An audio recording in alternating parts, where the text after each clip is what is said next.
Bling. Bling. Bling. Bling. Bling. Bling. Bling. Bling.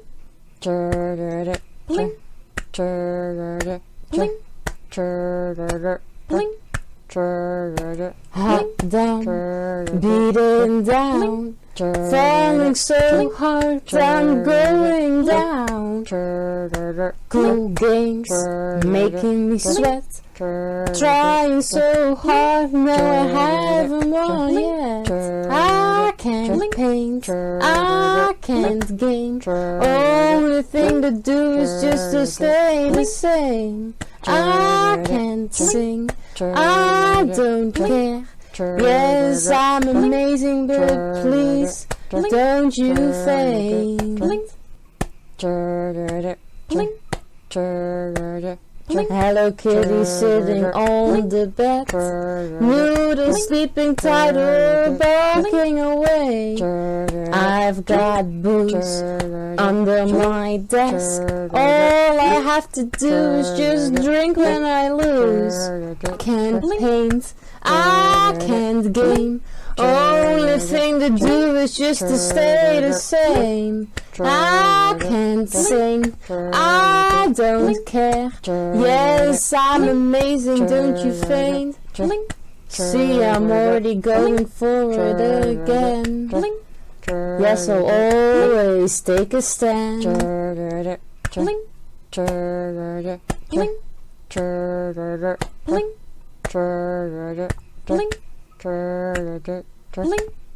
The stream goes on, the level goes down. But baby, don't you worry because I don't frown. I laugh so hard, it makes me snort. I never thought this stupid joke would crack me up. I can't paint, I can't game, only thing to do is just to stay the same. I can't sing, I don't care. Yes, I'm amazing, don't you faint? All those little jokes all the time, nothing truly bad, no it's alright. Having a blast with some friends.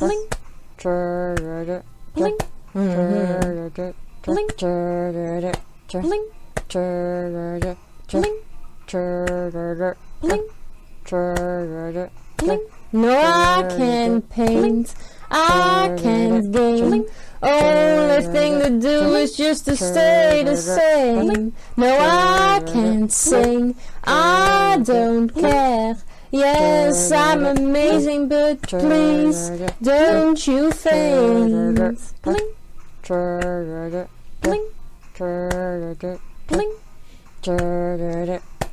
No, I can't paint.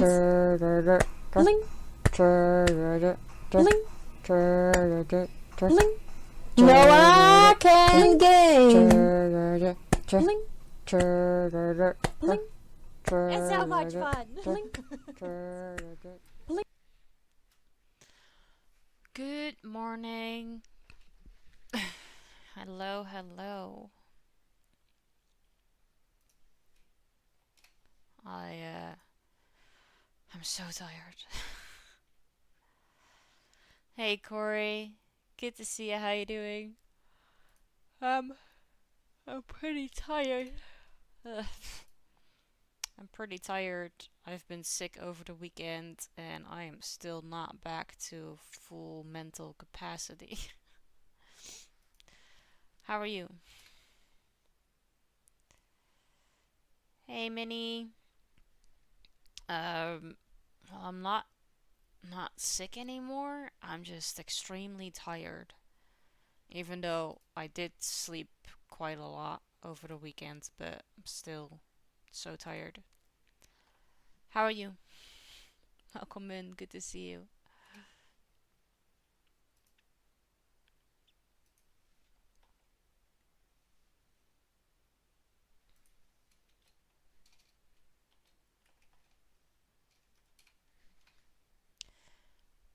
Back from walking the dog and Oh, sorry that I've been unwell. Hope you feel better a bit. Thank you.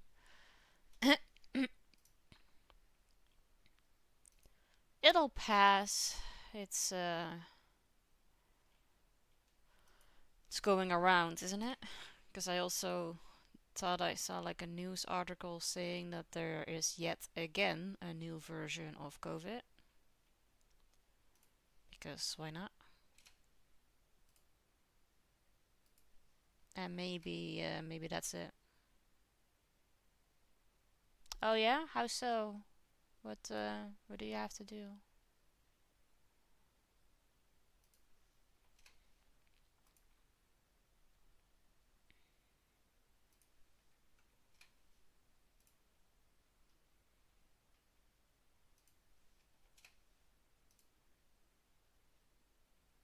Luckily, Nis is uh has 2 weeks off right now, starting today.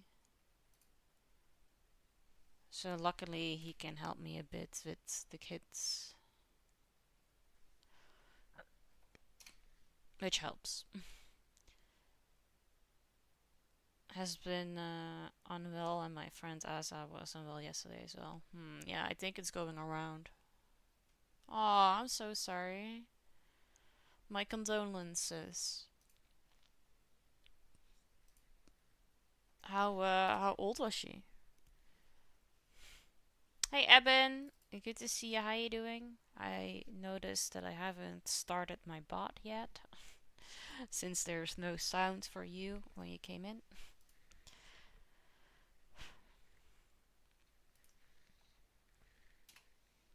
91? Oh, but that's a good age. Did she die of like natural causes, or was she sick or something?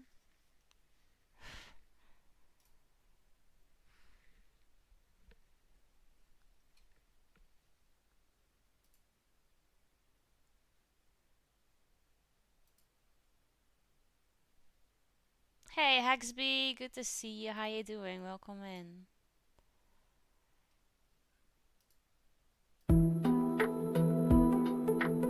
There you go. Bot is life. Music works.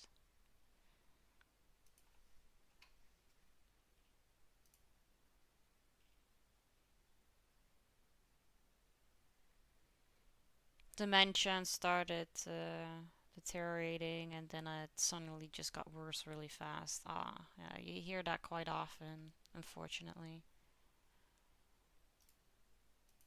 My grandma is also like heavily demented because she has two sons and she doesn't recognize either of them, but she keeps walking around with a doll saying that that is her daughter.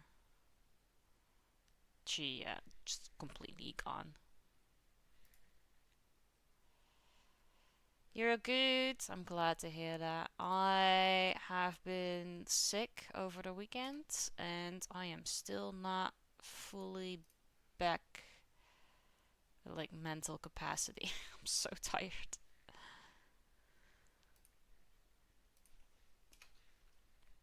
And today we are gonna be playing a puzzle game. So I don't really think that that is gonna go really well. Hey, King on the Randoms, good to see you. How you doing? Welcome in.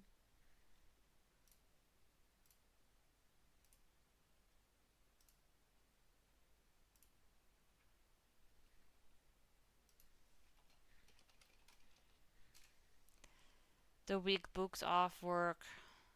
Then the following week is school holidays here. Ah, okay. Makes me question everything.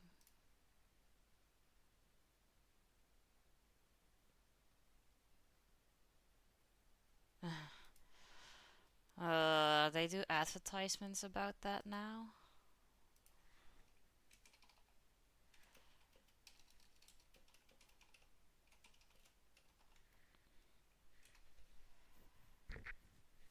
I will be coming back, but my maid is streaming also, so I'm going to pop in and out. No, that's totally okay, Corey. Have fun. Thank you for popping in. I appreciate it. Hey, Annie. Good afternoon. How are you?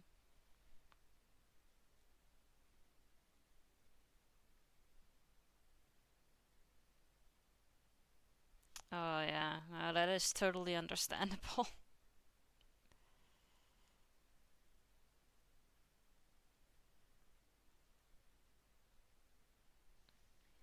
Oh, thank you. I, uh, I thought it worked with, like, the character that we are gonna be playing in a bit.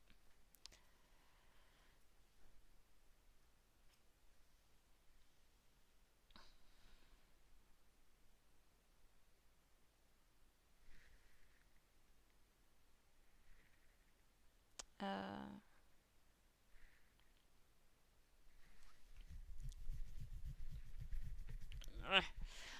the game that we're gonna be playing is Belladonna. I saw that it does not have any settings for sounds. I already put it down to like 25 because it was quite loud. But I think it's still quite loud, but uh I need you guys to tell me.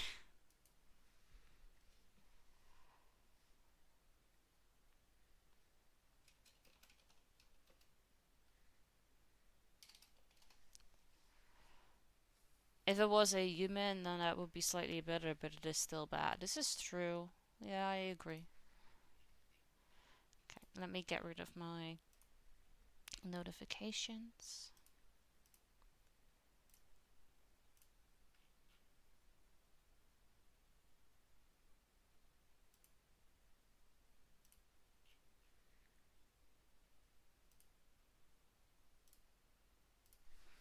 And I need something to drink.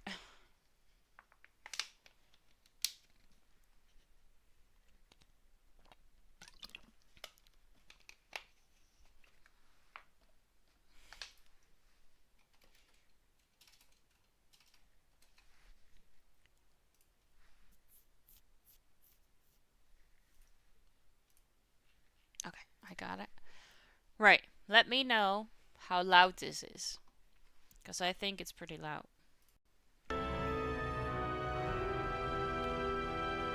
Or maybe it just sounds loud for me. But I'm just gonna keep talking for a little bit so that you can compare it to my voice. Each day I see something that someone has made with AI and I'm like, this should have just been a phase. Yeah. It's not a phase, unfortunately. It's quite real. It's not going away.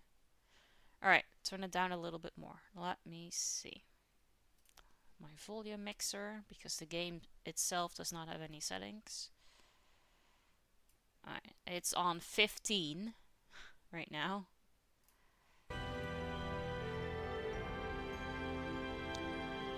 Is this better?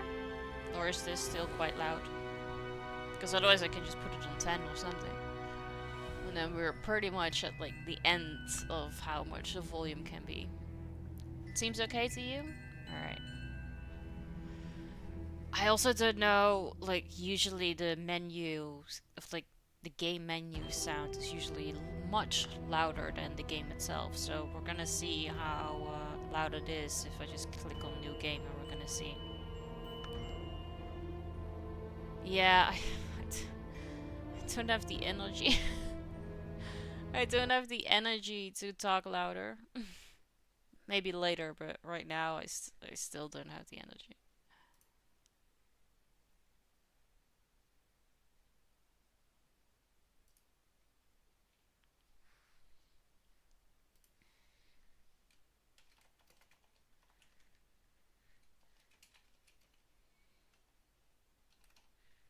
No, it's okay.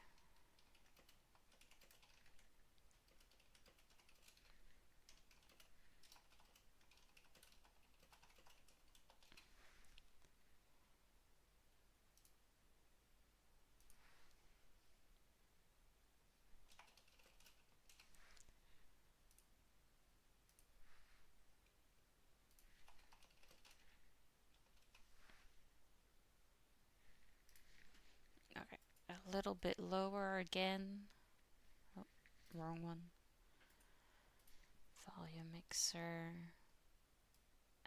10. I think that might be the best that we can do.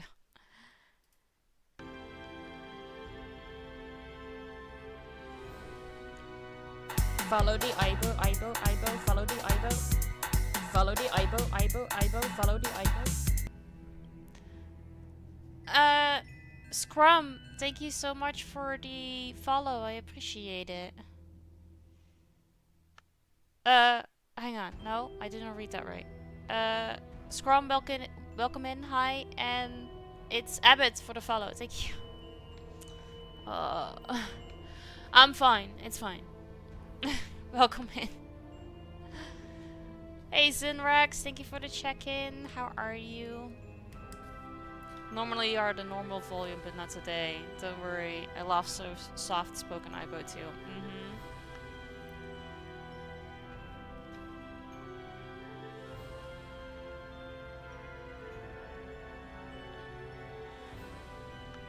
That's totally okay, don't worry about it. It happens to me more often than you think, because, you know, you're in a lot of Discords together with other people. You get the notification of them going live anyway. And therefore makes it like really easy to forget to actually follow someone. Or at least that's what happens to me. Oh. It is the 20th.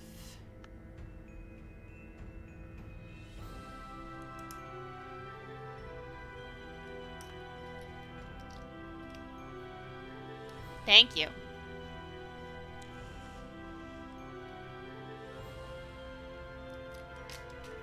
It's okay, it happens.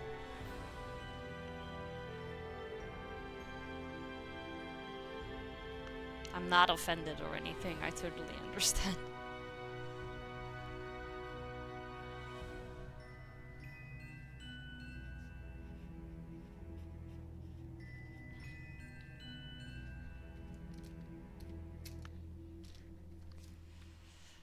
Abbott, the thing that I've just done is that I've written down your follow in my Stream Happenings book of 2025. That means that it is now official and there's no turning back, so welcome to the family.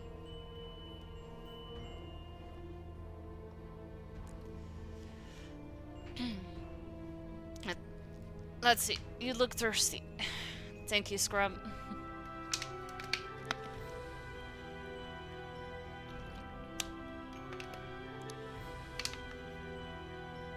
No, thank you, because you didn't have to come into my stream and you didn't have to follow me, but you did both those things, so thank you. Oh, really? Honestly, I might have. I don't know. Alright, let's see, because new game, we're gonna start. I know it's a puzzle game. Normally, like, I love playing puzzle games, and normally I'm already not the brightest. And sometimes it takes us a little while longer to fix certain puzzles, and I think right now it's only gonna get worse. Hey Masi. Thank you. How are you? Good to see you. Oh, the physical sensation. Pain? I'm alive? That's odd. I don't feel alive. What's going on? I have no memories of anything before this point in time. My mind is tabula rasa. Yet, I have a language. I seem to be in some laboratory of sorts. Maybe I can find out what happened if I look around. Alright. Need to update my sound at some point soon. Okay. Hey Lone Wolf, good to see you. How you doing? I'm okay. I've been sick over the weekend and I'm still not entirely back to full mental capacity. But we're powering through.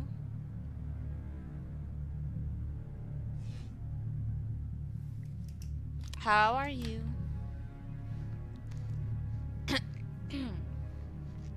Alright, we're gonna have to investigate.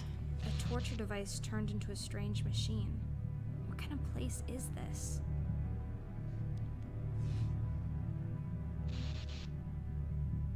You're alive and enjoying Sleepy Iro?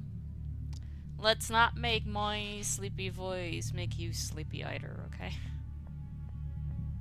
My very first memory is waking up on this thing. Before that, nothing. I wonder what I am. Books. A lot of natural philosophy and chemistry. Something by an M.W. Shelley.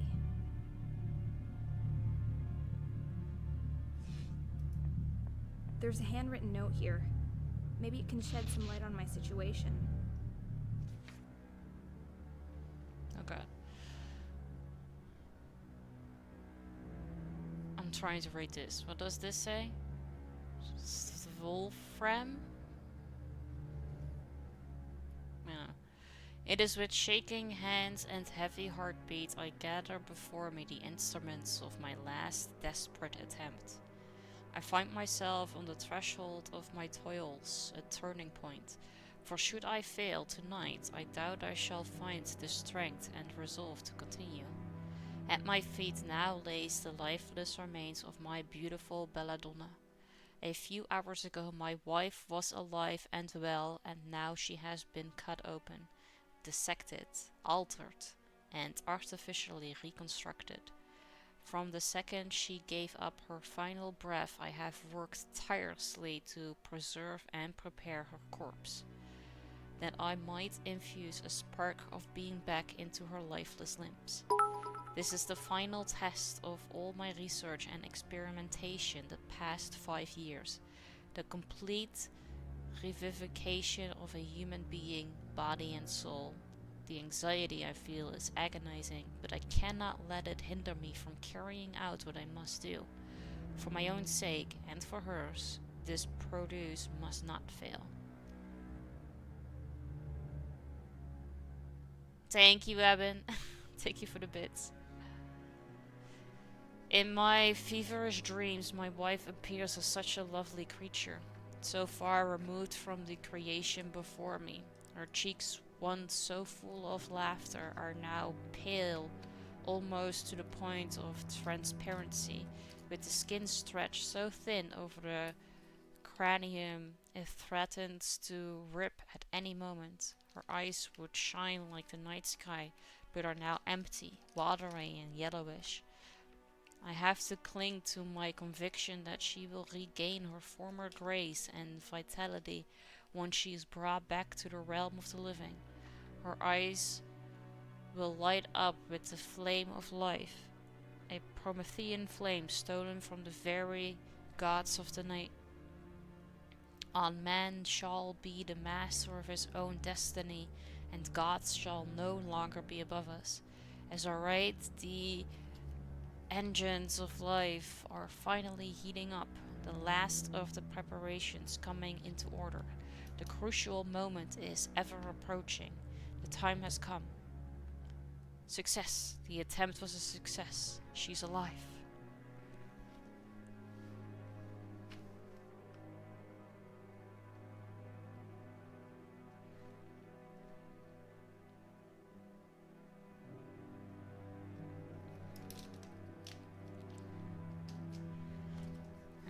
Eben, thank you so much for the bits. Much appreciate it.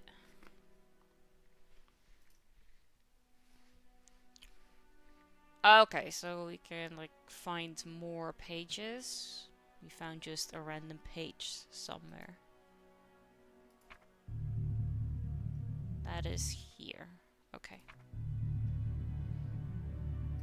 Now is not the time. There's a screwdriver in this toolbox. Better take it.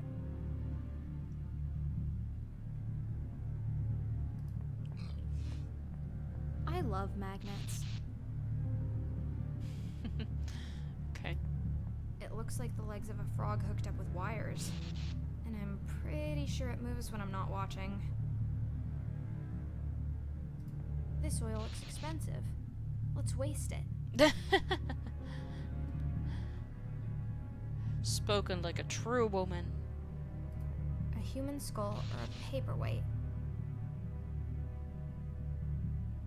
It's a brain in a jar. I wonder what it's thinking. Okay.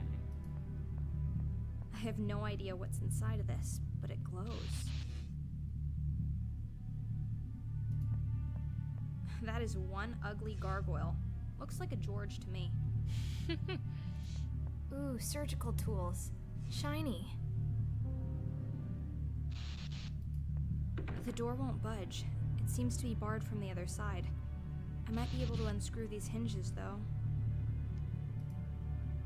The screws on these hinges are rusty and stuck.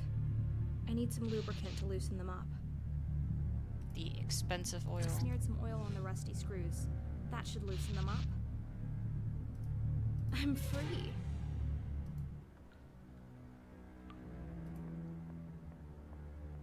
Another piece of paper. This was written long before the last one. Work is going great. Kept a rat alive for 1 hour and 26 minutes last night. We'll move on to larger mammals within the week.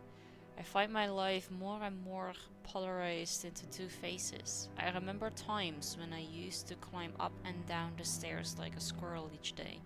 But now I spend most of my time, and indeed most of my thoughts, down here in my laboratory, only to step upwards at night to sleep. It is warmer upstairs in the living area, but it is boring and understimulating. Down here is where I make progress. Down here is what matters. And as I lay awake beside my sleeping wife, I often wish I was down here with my experiments. Belladonna grows increasingly distant, ever since that fateful night when our baby Lucas gave up his last breath. She has lost all traces of her old self.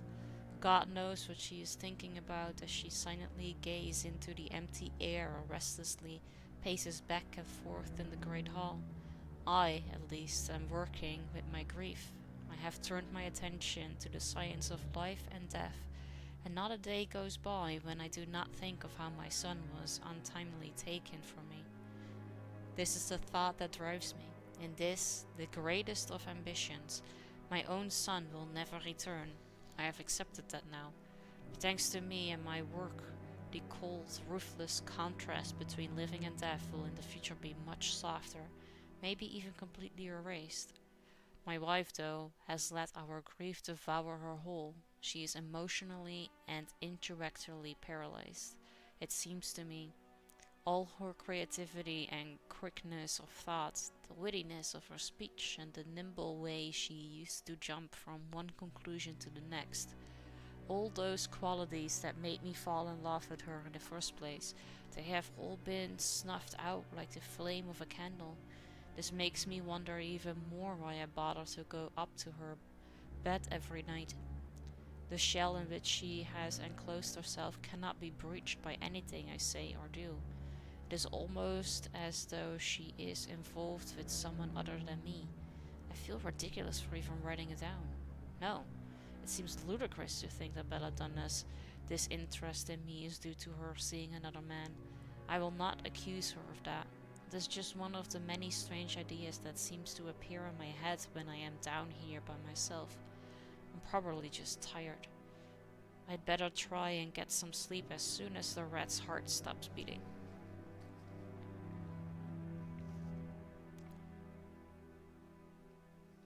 Eyes blue like the Atlantic, and I'm going down like the Titanic. Hey Carly, good to see you. How you doing? Welcome in.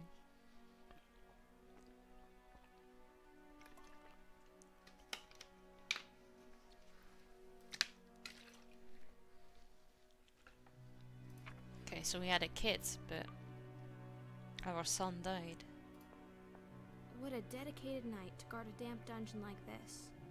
Maybe he was demoted. Maybe he likes the dark. Maybe he's secretly a poet.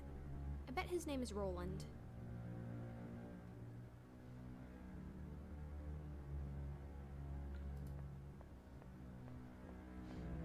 How are you doing, It Carly? looks like someone has been sleeping quite a lot in this sorry excuse for a bed, and it was hardly the suit of armor. But why would someone choose to sleep down here?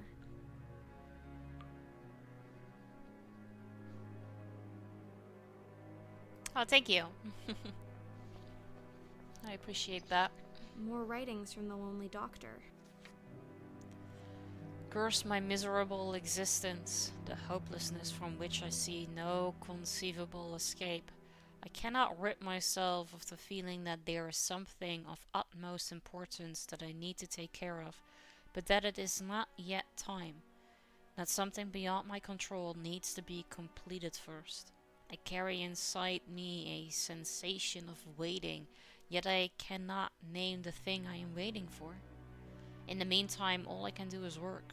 I do make progress, but at an excruciatingly slow rate, and nothing I can accomplish seems to calm the anxiety in my head. I sleep only a few hours every night and cannot remember my last hot meal. I'm feverish and jump at the smallest of sounds. What is it that I am missing? I'm spending more and more time down here with my research. I only occasionally go upstairs to sleep in the master bedroom. Most nights I sleep, if at all, in a makeshift bunk I have constructed in the cellar. It is not as comfortable, but my research is at a point where it oftentimes requires my constant attention, and comfort is not my priority. I'm certain I am advancing ever closer to a significant breakthrough, but it is as though I am powerless to control or even affect the rate of its occurrence. And on top of this, I cannot rid my mind of the idea that Belladonna has forgotten me and taken a new lover. A new man in her life. Someone more lively than me, perhaps? Follow the Ibo, follow the Ibo. Follow the Ibo, follow the Ibo. White Hunter, thank you so much for the follow. I appreciate that. Someone who can still look at life with joy and optimism to match her own by grave tragedy, unaffected humor. Yet who would that be? I can remember friends we used to have. In my memory, our wedding was a crowded and festive event, but it has been years since this castle has seen any visitors. I have no time for social obligations, and Belladonna seems to have given up on everything that is pleasant in life. I suspect the castle is in an undesirable condition as well. Almost all of the staff has left us. We are down to one girl who dusts the cupboards and lights the fireplaces, but I don't see much of her either in these days. For all I know, she might be gone as well. There cannot possibly be a man in Belladonna's life apart from me. Got you tapped. Thank you. I appreciate it. I'm sleepy. That's totally okay. I'm doing that, but I decided to wake up from sleep to tap you up. Oh, well, I appreciate that. Now go back to sleep because you need it.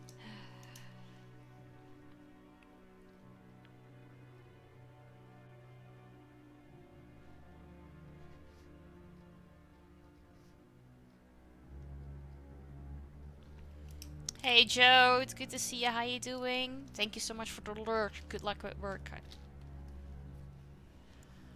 White Hunter, the thing that I've just done is that I've written down your follow in my stream happenings book of 2025. That means that it is now official and there's no turning back. So welcome to the family.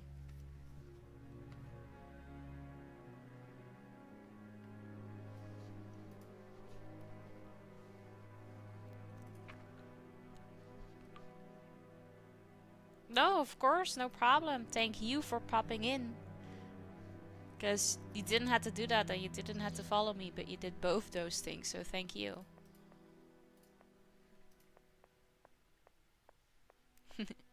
Exactly. Another locked door. Let's take a peek through. Okay. It's the key I'm after. I can't reach it with my hands. I wonder what I can invent to retrieve it. This is brilliant, but how will I get the magnet out there and then back again? I need longer arms. I wonder if I can get a refund on this stitched together body of mine. Can we combine things?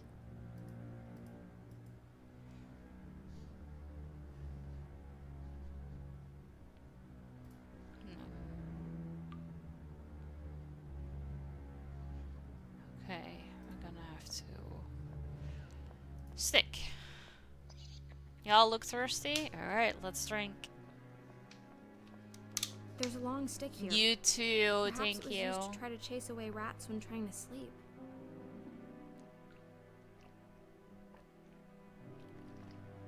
I was indeed pretty thirsty.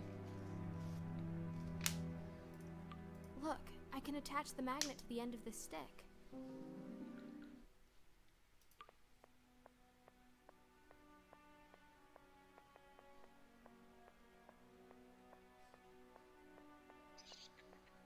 Another locked door. Let's take a peek through. Let's hope this works. Haha, just as planned. I got the basement key. Let's unlock this door.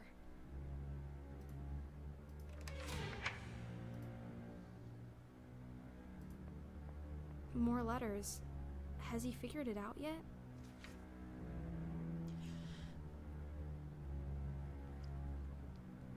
I see now that my suspicions have been well grounded, albeit aimed in the wrong direction. Belladonna is not seeing another man, she is seeing a woman. I'm convinced that it must be that maid, Claire, or whatever her name might be. She and Belladonna are up to something, I'm sure of it. And to think of all the hours I'm stuck down here, caught up in my dreadful work, leaving them free to roam and left to their own devices upstairs. Of course they have found each other, only living things in this whole castle besides me and my week-long rabbits. They have it all figured out. When I come up at night, they act all innocent, keeping their mutual secret from me as a playful game. But as soon as I descend into the laboratory, they are in each other's arms again. But what can I do? The progression of events are beyond my control, just like my work. I slave away in my ghoulish endeavor, making progress every hour but never getting anywhere. And simultaneously, Belladonna is slipping away from me. Further and further for every night, and yet nothing ever changes. Should I confront them? Storm up there, hoping to catch the two in the act.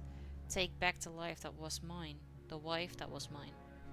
No, I have no reason for my silly suspicions, no evidence whatsoever, merely a thought stuck in my brain refusing to leave. So I remain passive, as always, and each new day is one more where I am unable to make an action, unable to change my wretched situation. Currently trying to eat cereal when you have a beard is a pain. Milk in a beard. Oh, I totally get that. For me, it's not my beard. For me, it's my hair. I have the same issue.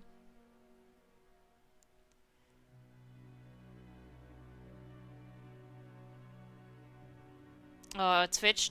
Yeah, Twitch is it's doing that a lot of times. It might also be one of your settings. I don't know if you have better Twitch TV or something, or Frankerface, but I believe either one of those has a setting that you don't show up in like a viewer's view list.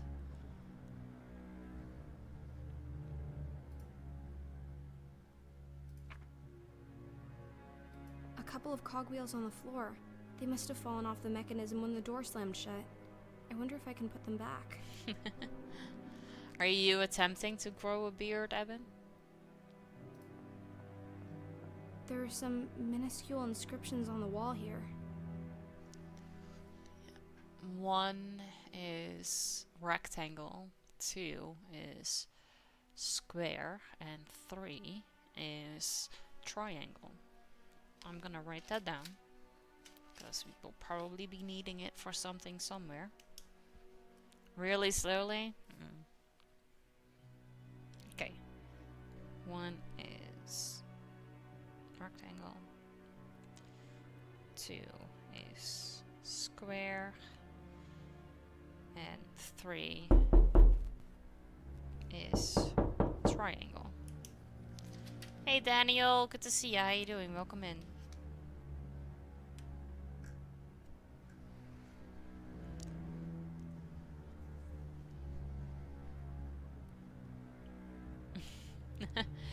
You mean Belladonna Belladonna's face, because she has gorgeous eyes though.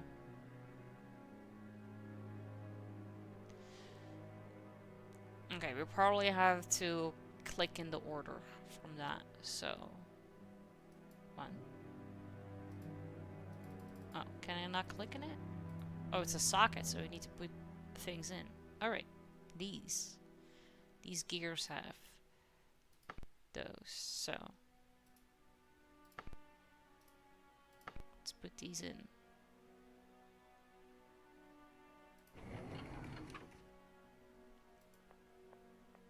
There you go.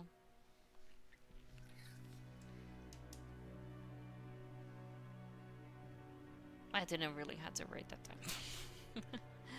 It's okay.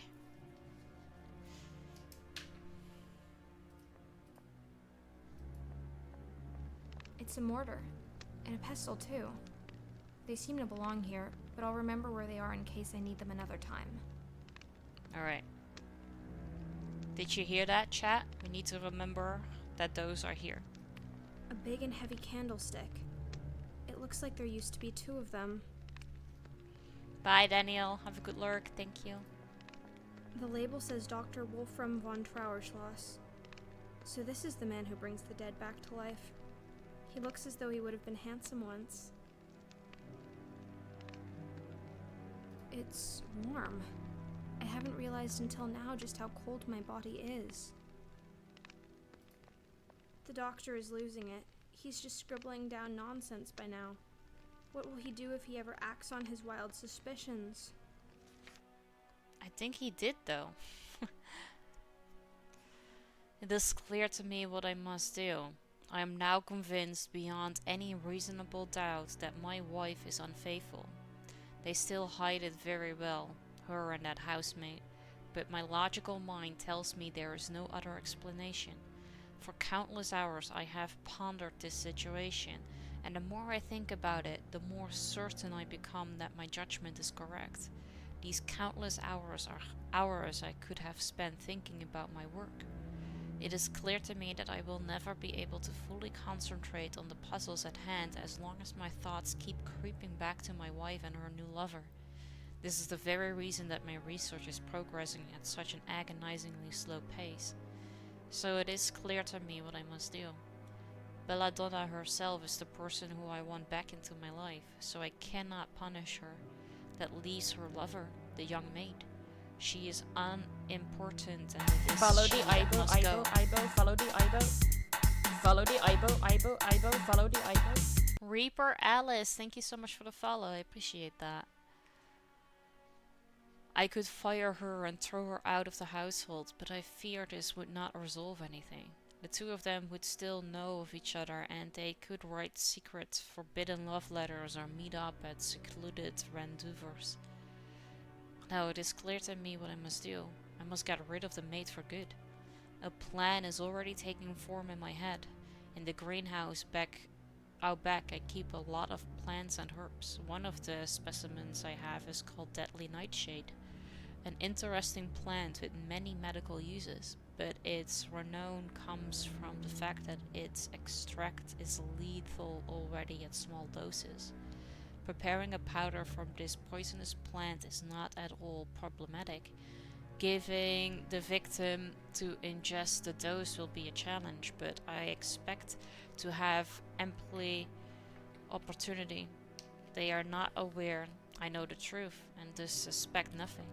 The maid will fall ill, and within a short time she will die of seemingly natural causes. No one will be wiser concerning the true circumstances of her demise. Deadly Nightshade is merely the common name for this plant. Its scientific name is Atropa belladonna. The symmetry strikes me as beautiful. The poor girl strayed too close to the belladonna, and that would be the death of her. Get some beard oil, it helps relieve the itching. I now hate not having the beard as I have such a baby face underneath. I love men with beard. It makes them like all grown up.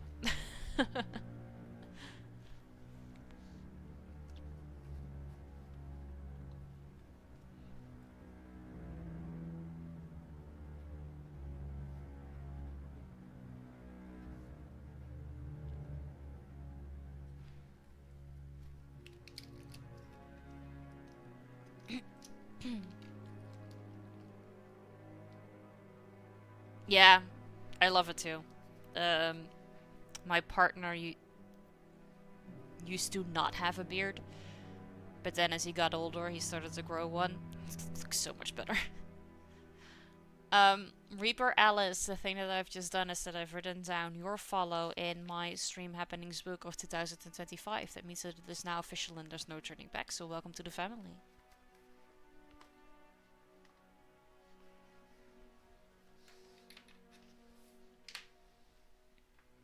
This is true.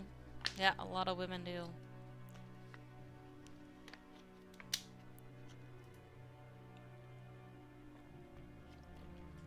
No problem. Thank you so much for hanging out. I appreciate it. Thank you for the check-in, Lone Wolf.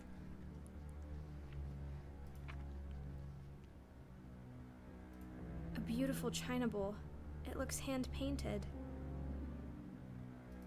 The name on the plaque is Lucas von Trauerschloss. This must be the ashes of Wolfram's son. And your son, because you're the wife.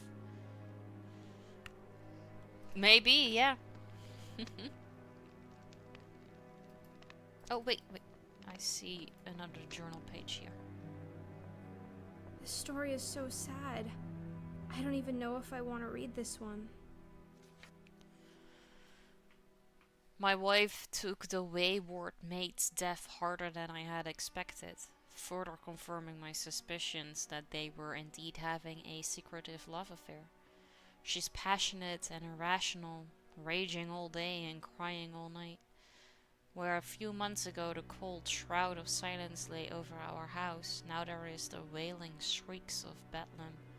One should think that she would be used to dealing with the grief of lost love ones by now.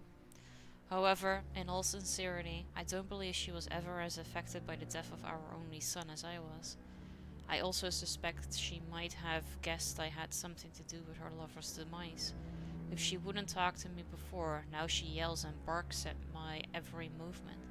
I hardly leave my laboratory these days. I even have a small Follow bed the Ibo, where I follow sleep the a Ibo. few hours Follow the when I'm not working. Ibo, follow the Ibo. Uncle Respect, thank you so much for the follow, I appreciate it. I even have a small bed down here, where I sleep a few hours when I'm not working. All the while she prowls around upstairs like a hungry tiger and attacks me over futile nitpicks as soon as I poke my head out. What happened to the love we shared when we married? We were going to live together in her inherited castle. We were going to have children together. Now all I get is abuse and a cold bed in the basement. All I want is for things to go back to the way they were before this. My best friend told me I'll look too young without a beard, and once I shaved it, she was like, "Oh wow, you actually look good."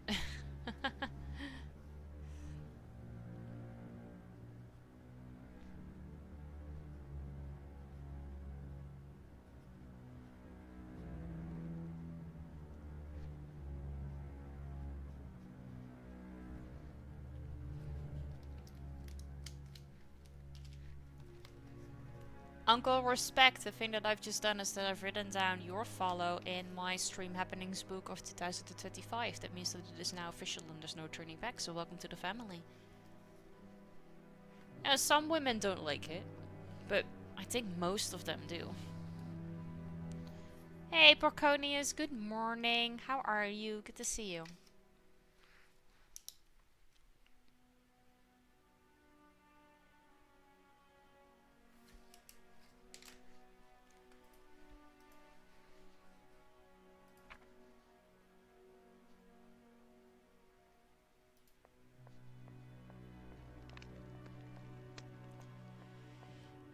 I have a lion this morning, so I'm very happy. Oh, that's great.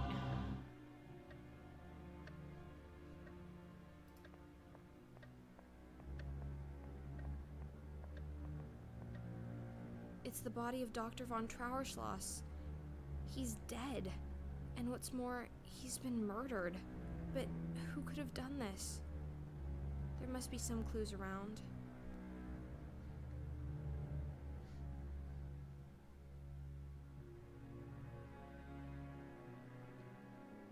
That doesn't make any sense, Evan.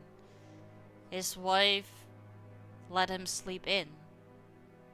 If you don't get married, you can still sleep in. There's a letter clutched in his hand. His final words are a clue left by the killer. Over the course of a sleepless night, I have thought through my next course of action from every possible angle, for it is indeed time for me to take action again.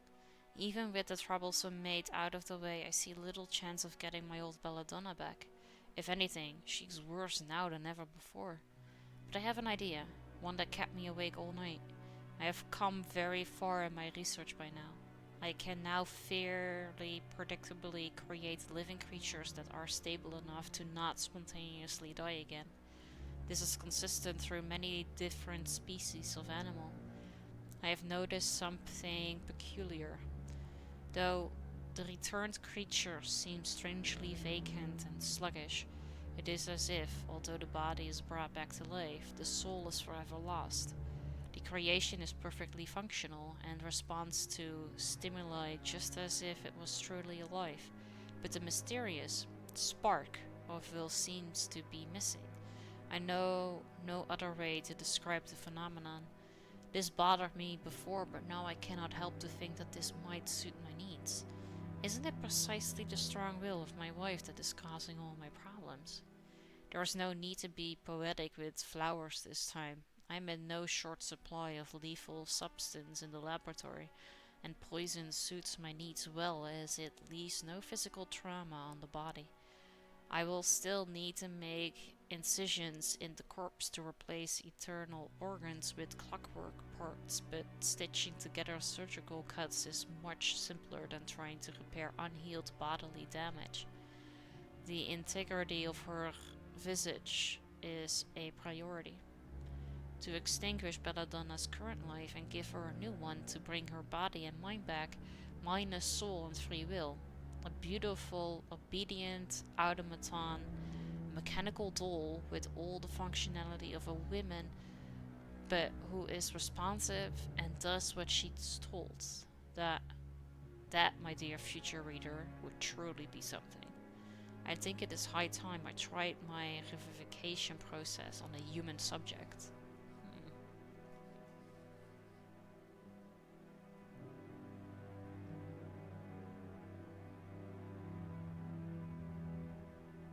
Some people wake up their partners when they wake up. Yeah, but clearly his wife didn't do that. So why don't you get married?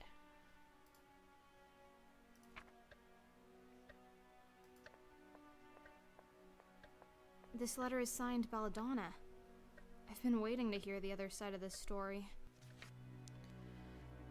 If you had asked me just a few years ago about my future, I could never have fathomed my life today would be as it is. So strange a path has the twists of fate set me upon that I wake every morning bewildered, and like a small child I expect anything and everything to happen during each new day. The night my planned future snapped out of joint and took a whole new direction was the night when my son Lucas died. I married Dr. Wolfram von Trauverslosh in the spring, and we loved each other deeply back then. How young we were. He was an educated gentleman from the University of Ingolstadt, and I had first assumed we would get a flat in Vienna. Instead, he convinced me we should live in my family's old castle and accept our roles as old-fashioned nobility in the little village down the hill. We moved into the castle with a staff of 30 servants, beginning the task of breathing life and joy into the majestic halls. At this time I expected to live out my life as a lady of the household, minding the servants and indeed raising children. Before long our first son was born, and shortly after that he once again departed. I was devastated, of course, but Lucas had been sickly from his first day, and even though my husband had blocked out the responsibility from his mind, I was not entirely surprised when it happened. Nonetheless, it changed us. I believe Wolfram blames me for what happened, and he thinks it was somehow my fault. He retreated into his laboratory in the old dungeon, and started doing unholy experiments and God knows what. Those were dark times. Instead of a household and a child to take care of, I now had no guests, particularly no husband and no child. Everything I thought would occupy my time was gone, and all I could do was grief and solitude. The castle staff left one by one until they were only a handful still here. My existence was meaningless, and I spent my days doing nothing. But I dealt with my grief in my own way, and in time the claws of melancholy began loosening their grip on me. In so many ways I have Clara to thank for that.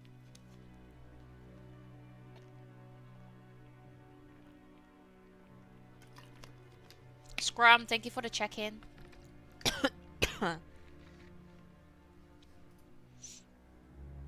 Follow the Ibo, follow the Ibo. Follow the Ibo, follow the Ibo.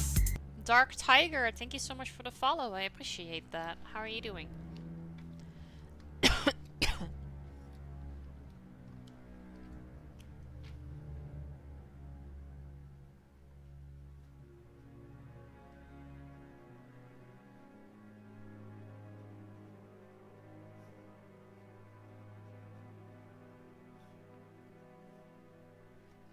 You're good? Nice, I'm glad to hear that.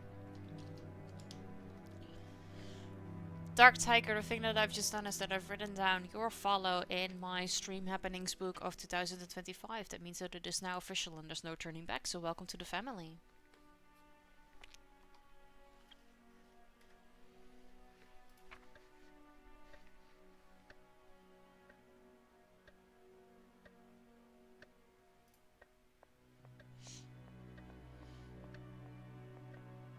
It's an old clock.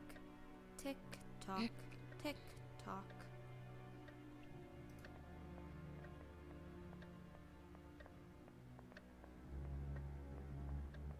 Those are a lot of gargoyles. Leupold, Brunhilde, Arthur, Maya, Lena, Ismildor, Ether, and Yosef. In that order.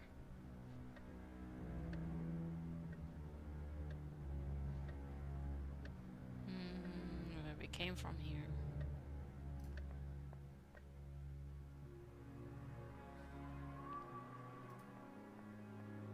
One more Belladonna letter. Let's read about this Clara figure. Clara Steeper was one of the several chambermaids we hired when we moved into the castle shortly after the marriage.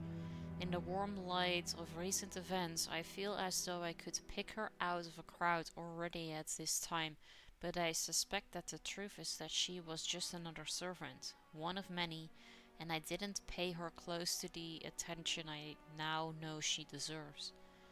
The time following the death of Lucas is hazy and unclear in my memory. I know I spent most of my time in an armchair in the living room, staring out the window. I now know that this must have been a difficult time for the staff as well. My apathy left them without purpose, as more and more of the household was shut down. Soon the cooks and stable grooms began abandoning what they wisely identified as a sinking ship. As more and more of the staff left the castle to seek employment elsewhere, there was less and less reason for the rest to stay, and the household was quickly disseminated. But throughout all of this, young Clara never left my side, and she gradually shouldered more and more of the household responsibilities, making it her task to take care of me and nurse me through my melancholy. It was her loyalty and industriousness when everyone else left that finally brought me back from my condition, and indeed her love. As I now sit down to write, it has been a long, unbroken chain of happy days.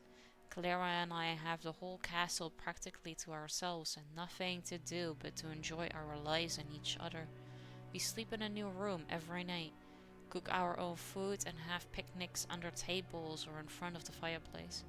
We have no incentive whatsoever to uphold convention and norms when this house has become like a secure pocket inside the rest of reality. In truth, this touches on what I treasure most in Clara. Neither of us reap any concrete benefits from our union, neither financial nor social. There is no embedded purpose of producing heirs. Our relationship exists solely for itself and is its own reward. I am already adopting her adorable habit of naming inanimate objects. The castle is not quite ours, however. Wolfram still lurks like a ghoul downstairs, and occasionally emerges and spends a night up here with me. We have little in common anymore. In fact, he is like a completely new person. His mind is vacant, his stare distant, he's thinner than ever before and shivers with cold. Clara jokingly suggested that we might have him declared mad and sent off to an institution. An innocent idea in her mind, but with some planning this act might eventually prove to be our Ceres path to finally reclaiming this old castle for us alone. Bin day? Alright. Good luck.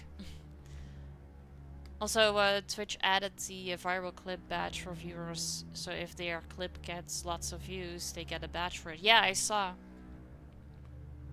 Yeah, they need to like clip it and put it on their socials and then link it to Twitch, and then they can give the badge if needed. Hey Ninja! Good morning, how are you? Good to see you.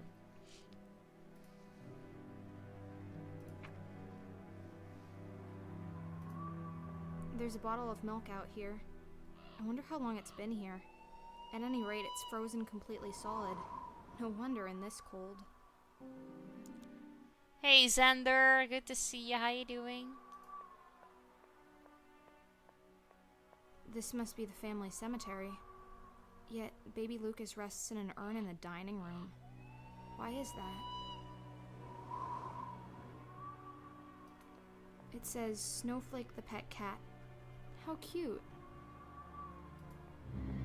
The stone is so old and the name is worn off.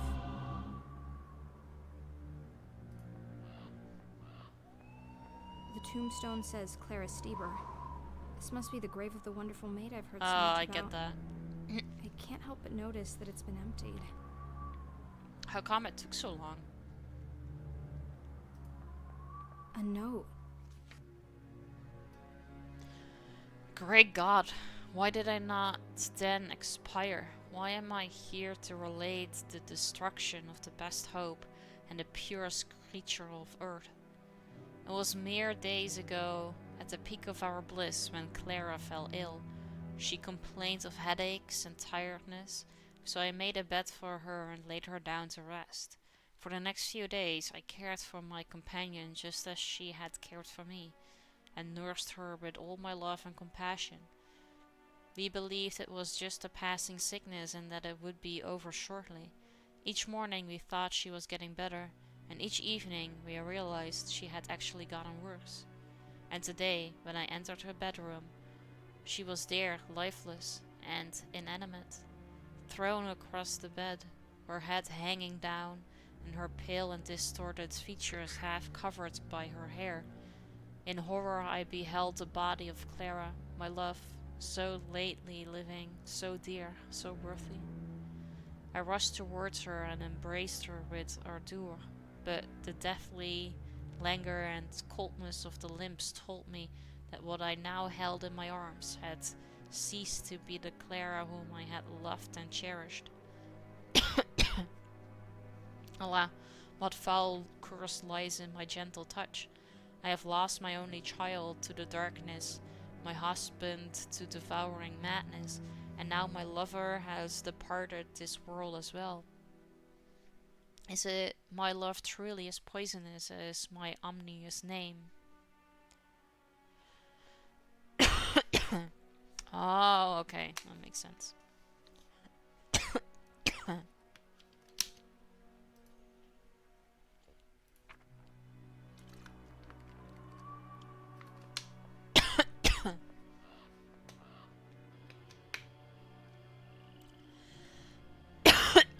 I have an itch in my throat and it's not going away. Sorry. Yes, those are indeed boxes. More letters. Can someone tell me what happened to poor Clara? Yeah. Doesn't go away. Some time has passed since the demise of Clara. As I calm down and regain control over my emotions, it occurs to me that there are some mysterious circumstances concerning her death. The sickness that came over her was swift and sudden indeed. Admittedly, my own medical knowledge is limited, but it still seems to me that such an instant and terminal change in the bodily humours should not occur naturally.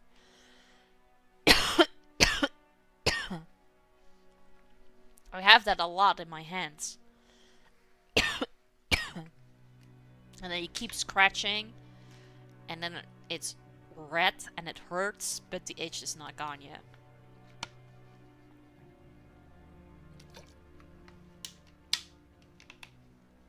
Could it be that she somehow ingested something that made her sick?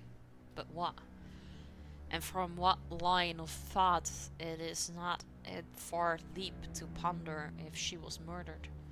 It was long ago that I lost track of the details of my husband's deranged research, but I do know he handles lethal substances and obscure chemicals. How easy it would have been for him to slip something into Clara's food. So then, why would he do such a thing? Did he know about our affair? We were very careful, but perchance he guessed it, despite our efforts. He would not go so far as murder based solely on a guess, would he?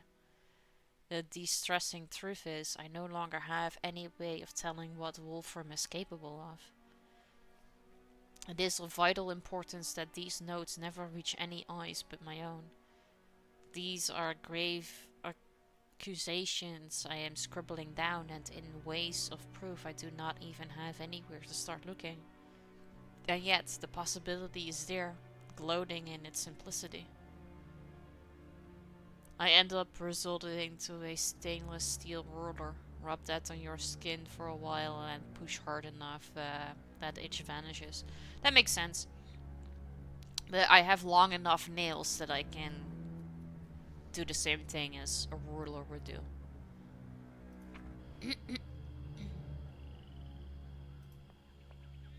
A plant, a natural object, standing in a pot, a man-made object. The plant can consume nutrition and grow bigger, and the pot can't. Neither of them can think. So what about me then? I can think, I know that. But am I natural or man-made? An ordinary pot with some dirt in it. Isn't this a perfectly sufficient tool for creating beautiful life? This lantern might prove to be the very first thing that actually manages to shed some light on my situation. I'll keep it. Belladonna. This little plant has caused a lot of trouble. For a flower, it's not particularly beautiful, but for a murder weapon, it sure is. Look, a journal page was hiding behind the plant. Did Wolfram murder poor Clara, or did he not?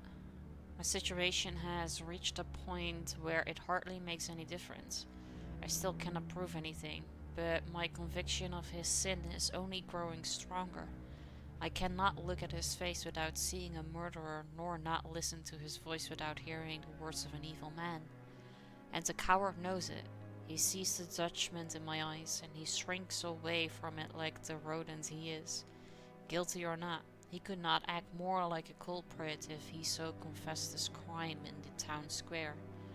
If he was hiding in his laboratory before, now he particularly lives there. We both realized that he lacks the courage to meet my gaze, and after that he simply stopped coming back upstairs. The villain, the fiend. He can rot away in his dungeon, forgotten by the world, his remaining days spent in darkness and solitude. I will not forgive him. How could I, when he has proved me with nothing but misery since the day we met? The living areas of this castle are mine now, and if my husband is incapable of even confronting me, he shall have no benefit from them. Curse my miserable existence.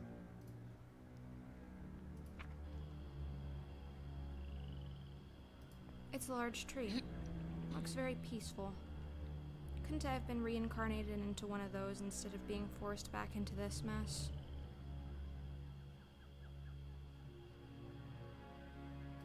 Nothing inside.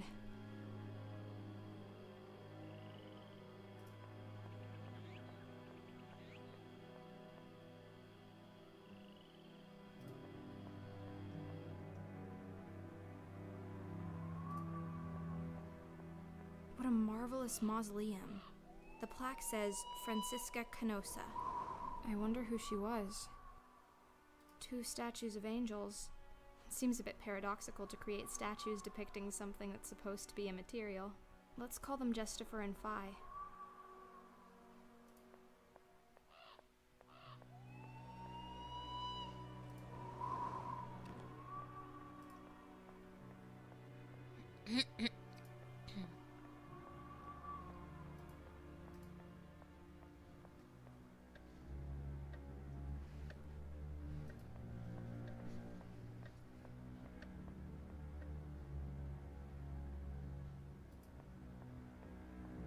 This room looks completely abandoned. I suppose this is what happens when you're down to a skeleton crew of only one maid, no matter how fantastic she is. Another journal page. This one has drops of blood on it. I, Belladonna, must think, remember, hands, fingers, right words, regard, hate. Alright.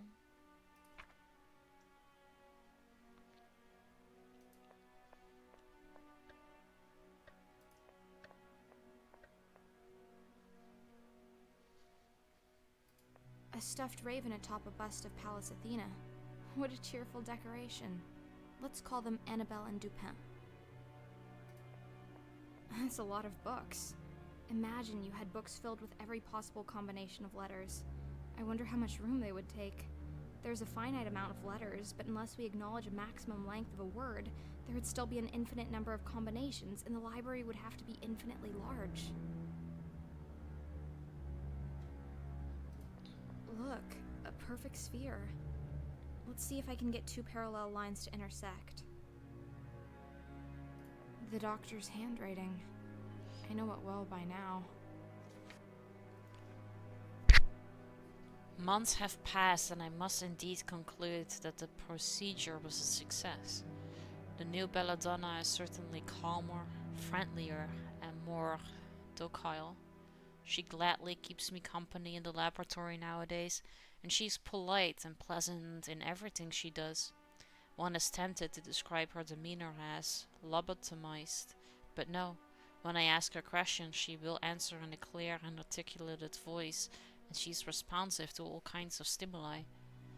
Verily, I have gotten all I could ask for.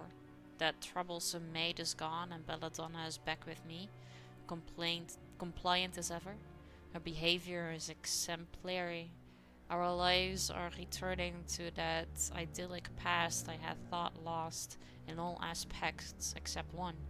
No child giggles in these halls, but my research is proceeding rapidly, and the question presents itself: who needs a womb to create life? I have made an unexpected observation, a side effect of the unliving condition.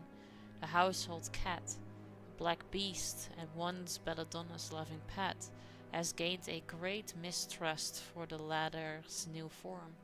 A disquiet has fallen over the animal, and he will not go near the creation. Why is this, I wonder? Why this lack of trust and sudden and furious hatred?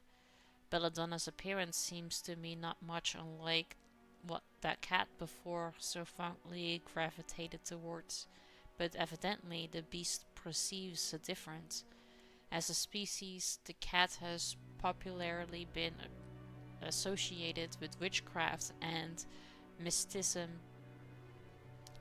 Their eyes do indeed strike one as remarkable, and is perchance so that the feline oculus is capable of peering into a human soul and spirit, and so, when faced with the created Belladonna, is distressed by the lack of therefore.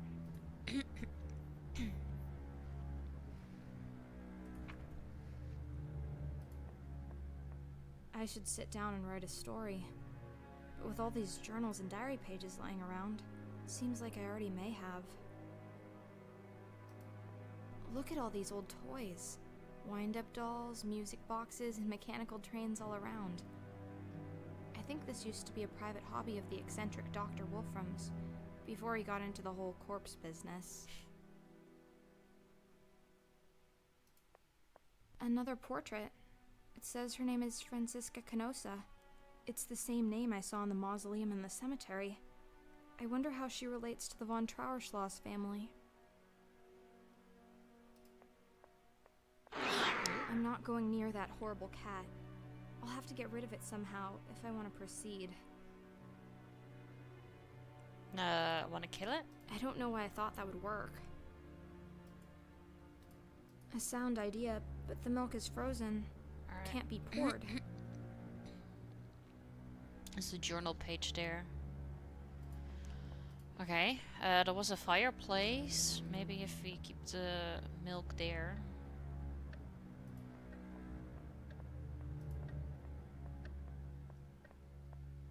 Because it doesn't look like we can go this way.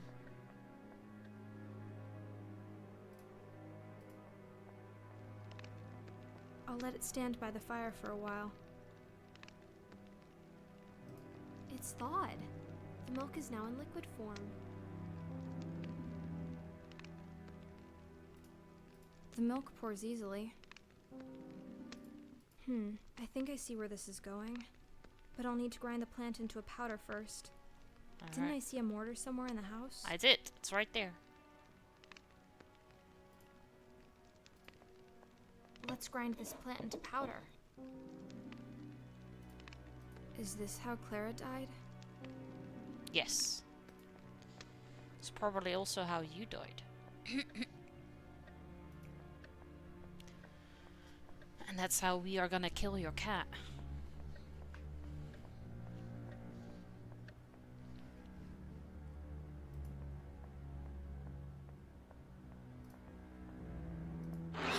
I'm not going near that horrible cat. I'll have to get rid of it somehow if I want to proceed. I know. Here. Yes, this should put an end to the grim reign of this beast.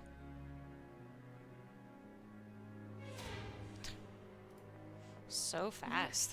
It's a key, and it has a funny tassel attached to it. No wonder the cat wanted to play with it. The animal must have managed to steal a key somehow. This is strange. This is Belladonna's signature, but the handwriting is just wrong. I write to exercise my brain. I find that my thoughts become more firm and solid if I force myself to put them down on paper. It doesn't matter what I write, as long as I can learn to think again and to remember. I must try and remember. I have no idea how long I have been this way, a walking corpse, a mimicry of human life, and a mensch. This is all the doings of my despicable husband. He could not be happier, the villain. He got what he wanted, an obedient wife, a beautiful Galatea that exists solely for his pleasure, if only he knew. These notes are the center of my universe and I keep them well hidden. He doesn't know. He has no idea. The thought has not occurred to him that I might be a thinking being, and I intend to keep it that way. I am slowly and secretly, meditatingly pulling my consciousness out of a black void. At first, I truly was a mechanical toy, responsive but never proactive. But gradually I began to regain capacity of thought, and I quickly realized that I needed to keep it a secret. These thoughts were now the only thing in the world that truly belonged to me. Beginning to think again was horrible, in many ways even worse than the state of blissful ignorance from which I had just emerged. I only managed to scribble down single disconnected words at a time, more emotions than thoughts, impulses perhaps. My hands and fingers were stiff and clumsy. I remember cutting myself on the sharp pen once and not being able to prevent the blood flow.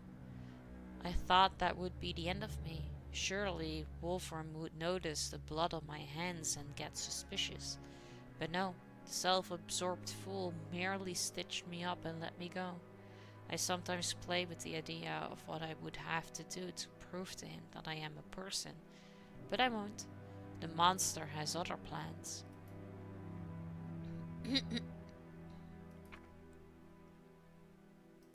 The door is locked.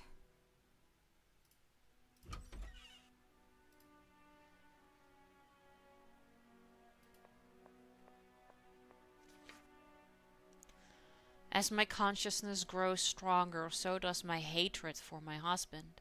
Each morning he brings me with him down to the laboratory and places me in a corner. There I will stand for the rest of the day, still as a statue, silent as death. Occasionally he will throw me a glance or a smile. I find my body smiling warmly back, almost like a reflex, and this indoctrination disgusts me. I am a living decoration, a breathing statue of flesh, his wind-up toy bride. But little does he suspect my eyes are darting across the room secretly and attentively following his smallest movements. I carefully memorize every step he takes, every note he writes down, every tiny detail of his ghoulish discovery. If only he knew how fast I am learning, what a willing student I am. As of late, he has even picked up the habit of explaining his scientific work out loud. It helps him think, I suppose, and I nod and smile and give little encouraging laughs at all the right places. He's muttering his darkest secrets to me, and I drink it all up.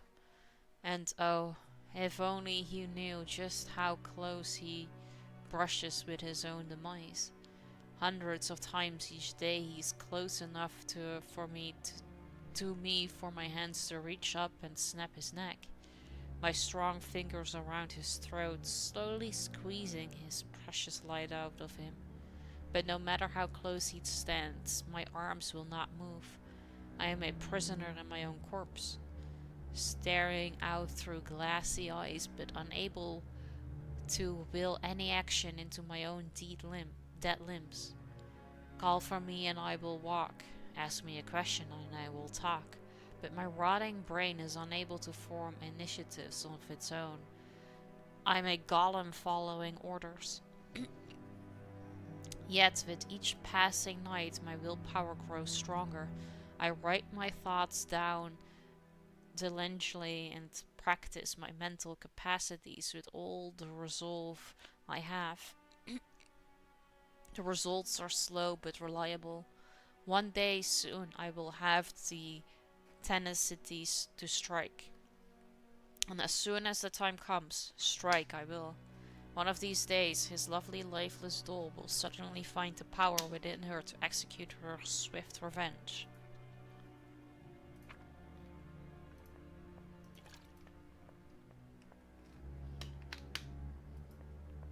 That's a big wardrobe. I bet you could hide a corpse in there. Actually, I better not open it and check. Why not? Let's take a look inside. Coils of rope. I wonder why we're keeping rope in the bedroom. The lid is shaped like a heart and has a tiny keyhole. Whatever's inside must be very precious. The mirror is completely shattered. I think someone in here didn't really like the reflection.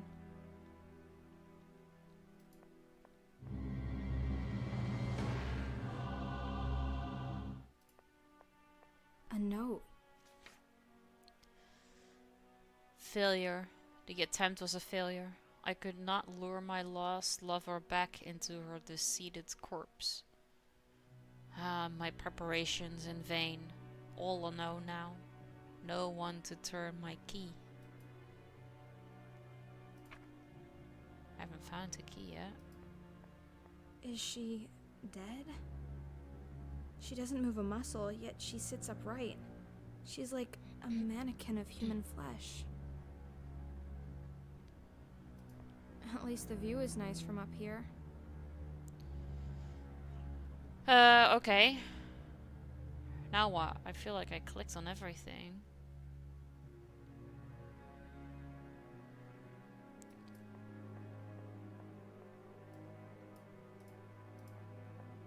That makes no sense. I know, but I'm gonna try it anyway.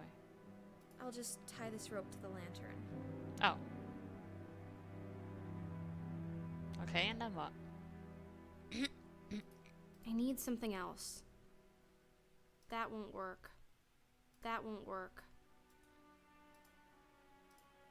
That won't work. That won't work. Okay.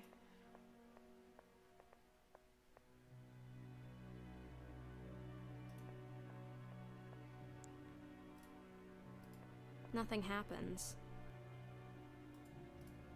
That makes no sense. I need something else. That's a big wardrobe. I bet you could hide a corpse in there. Actually, I better not open it and check.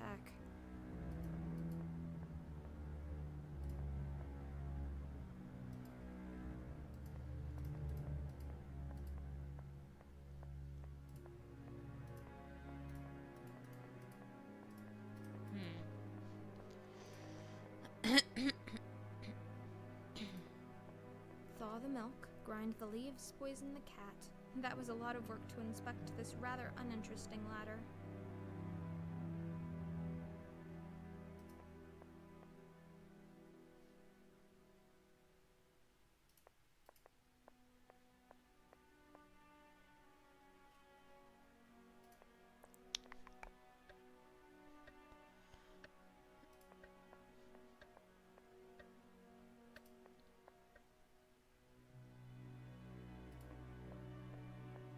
This room looks completely abandoned.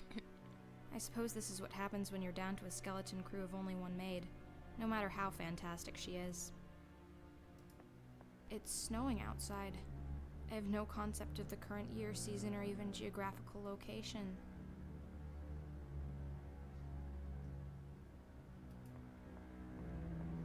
What do we do?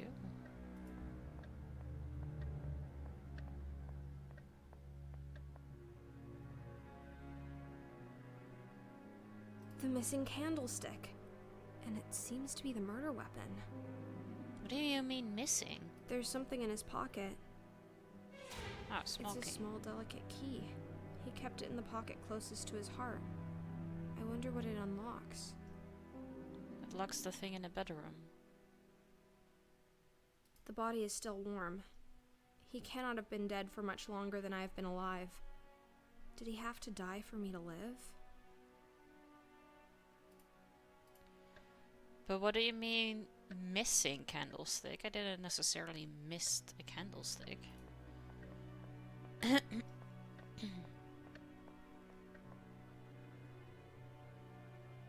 Was one supposed to be there or so? I don't know why I thought that would work. I mean, neither. I mean, you mentioned missing, but like I didn't necessarily realize that there needed to be two there.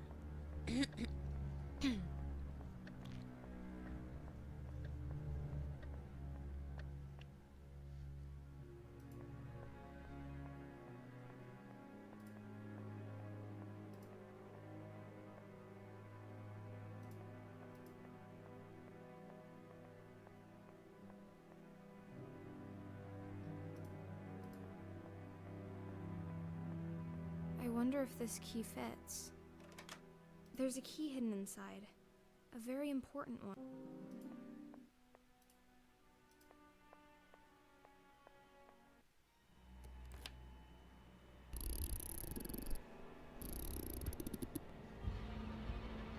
Is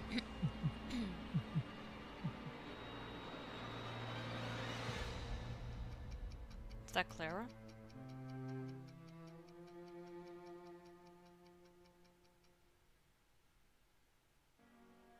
Clara, it really is you. Oh.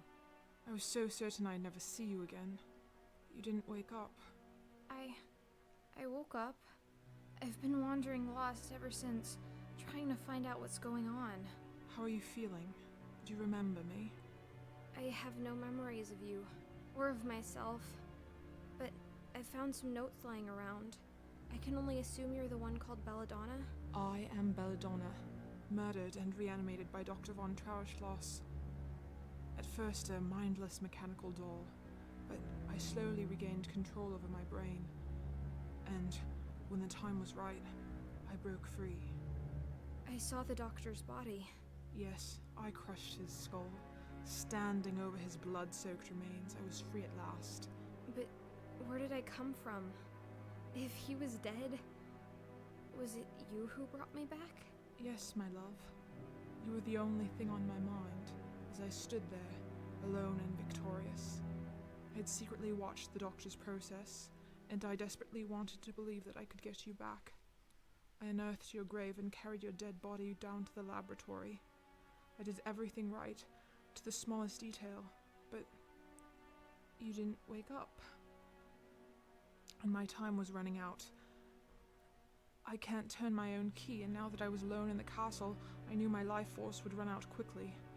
But for all my effort, you remained dead, and with no one to keep me vital, I eventually sat down here and just stopped. But I did wake up. Yes, apparently you did. Your body had been in the ground for quite some time.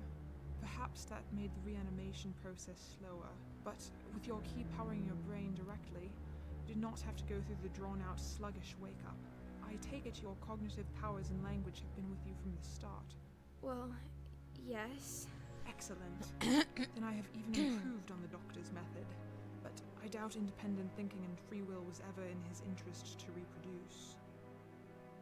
Do you think you could do it again? Create more of us, you mean? Yes, I hold the secret of life and death, and I plan to use it. The experimentations must continue. And the two of us will have no place in this world. Quite right. So, we'll make us a place. Dead bodies will never be in short supply. We'll make more of our kind, a whole new race of the damned.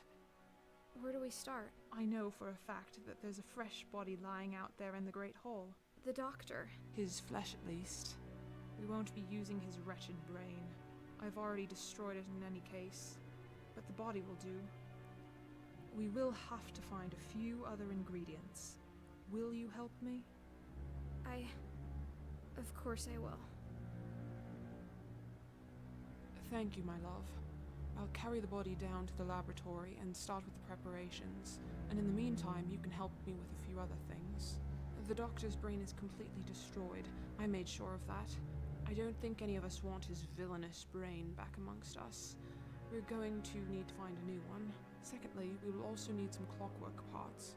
We have to manufacture a force to keep the dead body going. Thirdly, not only the brain, but also the head and the cranium were damaged. If we can find a new head, that would save a lot of the reconstructing effort. Alright. Alright, good luck. I saw a brain preserved in alcohol down in the laboratory. Oh, you did? That's good. That, my dear, is the brain of baby Lucas. Your son? Lucas was never buried. The doctor had the body cremated very quickly and thus incinerated all the evidence that the corpse was not complete. He'd stolen the brain and kept it for himself. I don't know what he claimed about not planning on resurrecting his child, but the truth is that he kept the brain all the same. And now you want your child back? No, my dear. It's just a brain. I wanted you back, so I took great care to preserve your personality. But this brain is young and has been dead for very long. I suppose the creation will be my child, in a way, but not my son Lucas. Clockwork? Yes, we need something to supply the body with the force to move. We can't make the heart beat again, so we use the spring-loaded clockwork. In the future, we'll have to think of a source of parts more reliable than salvaging old-time pieces, but that'll do for now. I see. Thank you. Will we need to find a fresh human head? Yes, I've smashed up the head of Wolfram rather frivolously. I'm afraid it's beyond rescue. I was thinking of my grandmother, Francesca Canosa. I'm sure you've seen her portrait in the study. She was buried some time ago, but her cranium should be sufficiently preserved. She rests in the mausoleum in the cemetery outside, but there is a hidden way into the tomb behind the armor in the basement. Okay. Your grandmother. Will it not cause problems to attach a woman's head to a man's body? No, I don't see how it would make any difference in this new race of ours. We do not even reproduce sexually, so not even that significance is relevant. What do you mean we don't reproduce sexually? How do you know? I spent quite some time with Wolfram dead and mindless, you know. I can safely say that, though we do experience all the physical sensations of intercourse, we cannot become pregnant or bear children. Okay. I see. I'll go take a look behind the suit of armor. Thank you. Some things have been puzzling me. Did I used to have hair? You had beautiful hair. Unfortunately, I had to shave it all off in order to operate on your head and open your cranium. Yet you're not bald. I was revivified directly after my death, when my body was still fresh. You, my dear, had been in the ground for quite some time. I had to reconstruct large parts of your decomposed corpse. That explains the metal construction holding together my skull. I have my fair share of screws and bolts myself, but they are carefully hidden. I opted to sacrifice your pretty hair so that I could work more on preserving your brain. Something the good doctor did not do for me. Will it grow back? I don't rightly know. Maybe. We'll have to wait and see. I want to ask something else. I'm here for you. What is this I'm wearing? I'm so sorry about that. I covered you in scraps and bandages I found in the laboratory. I had to cut open and discard most of what you were buried in order to stitch you up. I want you to know that my plan was to be right next to you when you woke up, to help you understand and to find a proper dress. I'm so sorry it didn't come to pass like that. On my way in here, I killed a cat. It was in my way and it felt so natural to just dispose of it. It worries me a bit. How so? I may have a functional brain, but what about a soul? Shouldn't there be something in me stopping me from hurting others? Or at least making me feel bad about it? You're right. It did come very natural for me to murder my husband. But I'm not too worried about this. I have no desire to commit unnecessary killings, and I do have control over my actions. What if you're raising an army of cold-hearted mass murderers? They won't be mass murderers any more than you and I. And besides, why should we prioritize the lives of the living above the lives of the dead? I want to ask something else. I'm here for you. Why did you put this wind-up mechanism in my head? Yours is in your back. Yes, the damned doctor had placed my wind-up mechanism in my back. It goes straight into my chest and heart, giving me a strong central of power. But it is placed outside my own reach. So, you can't turn it yourself?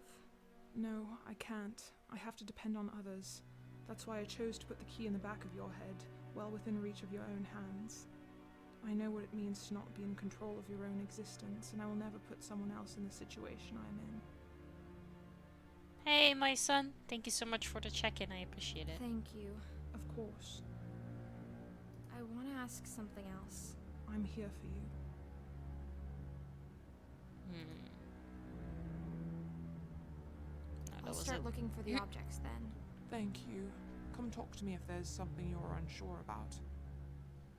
I'm fine, thank you. I've been sick over the weekend, and I'm still a little bit tired, but I'm fine. At least now I'm already doing better than I was this morning, so that's good. How are you?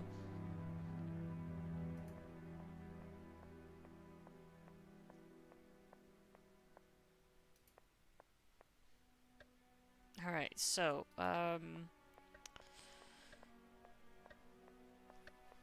to get the head, I needed to go downstairs to the basement, because behind the armor there was a way to get in.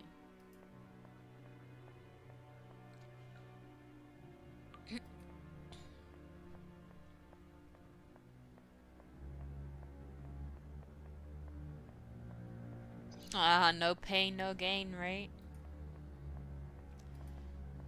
Let's get the brain first. There. You look thirsty? Let me drink The body of a something. deranged Thank you for murderer, the check-in. The decomposed head of an old lady. The brain of a small child. How could this possibly go wrong?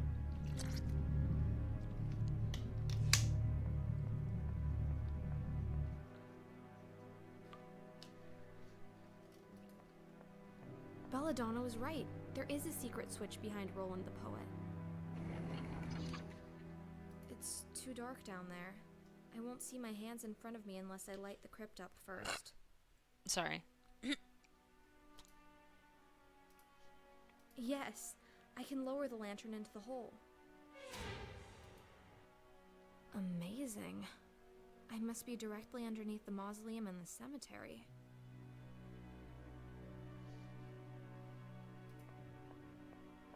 I can't believe it.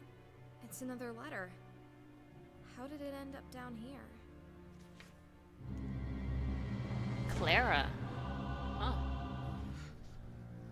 After insistent probing from my Lady Belladonna, I too take to the pen come evening. The scribbling does not come as readily for me as it does for her, yet I do most certainly see the appeal in the activity. So much has happened in my life of late. My brain is overflowing with joy and secrets and disorder. And if I manage to write down a map of but a fraction of it all, that would be an enormous relief. Verily, it all centers around Belladonna, this queen regnant of the castle who has turned her benevolent face towards me, and thus filled my person with happiness I had previously thought unimaginable. I still remember the first time I saw her, standing next to her husband, when I took up work in the household, and I remember how she seemed to me to glow. The two of them lost a child shortly after that, and the tragedy would linger in the castle for a long time. All the other servants started to leave one by one, but as much as I wanted to, I found myself unable. I kept postponing my departure with each new day, and I found myself dancing around Belladonna's flame, drawn to it as strongly as I had been from that first glance. By the time she finally recovered from her melancholy, I was the only one left in the castle, and it was at this time the miracle happened. Belladonna saw me in a new way. This tempestuous affair, galloping and world-shaking, and yet so quiet, so hidden. The castle is ours to rule as we please, but only as long as we do not arouse the suspicion of the grave robbing goblin in the basement. It is as if I have stepped into one of the fairy stories my grandmother used to tell, but Nana's stories always ended with someone losing their heads or being eaten alive. Though seemingly everlasting, this bliss of ours, a seed of doubt, is growing in my heart. Belladonna is married after all, and who am I to break their wedlock? Theirs is not a happy union, true, but I am seducing my love to break her vows and soil her soul, and what wretched ruin will that bring upon us? For a long while Belladonna was all I dreamt about. my queen and goddess, and my deepest wish was for her to let me into her life and let me worship her. I thought I would give up anything for that, but now that I am here, I wonder if I have sacrificed too much. Belladonna comes from high society, and she doesn't realize just how much she takes for granted. It's still clear who is the lady and who is the servant. Can I keep on living like this, or will I have to do the unthinkable and leave her? I made Belladonna promise not to read anything I wrote, and looking at what I have just put down in Follow ink, the eyeball, the weight of that follow the promise is clear. Follow the eyeball, follow the eyeball. Lord Hawkmeister, thank you so much for the follow, I appreciate it. Just to say hi, I'm at work time. No problem, Chillax, hi. I have forged into words the thoughts I did not know I had, and it is vital that these pages remain secluded from prying eyes. Secrets upon secrets. I shall hide this letter inside the old armor in the basement, whom I call Roland the Bard, where I doubt anyone will find it. I'm descending into that dungeon as soon as I'm done here, and I'll hide this note on my way, as the master has asked me to fetch for him a certain plant from the greenhouse. As strange as this whole situation is, I must still obey his requests, if only to keep up appearances. No problem, Lord Hawkmeister. Thank you so much for the lurk. I appreciate it.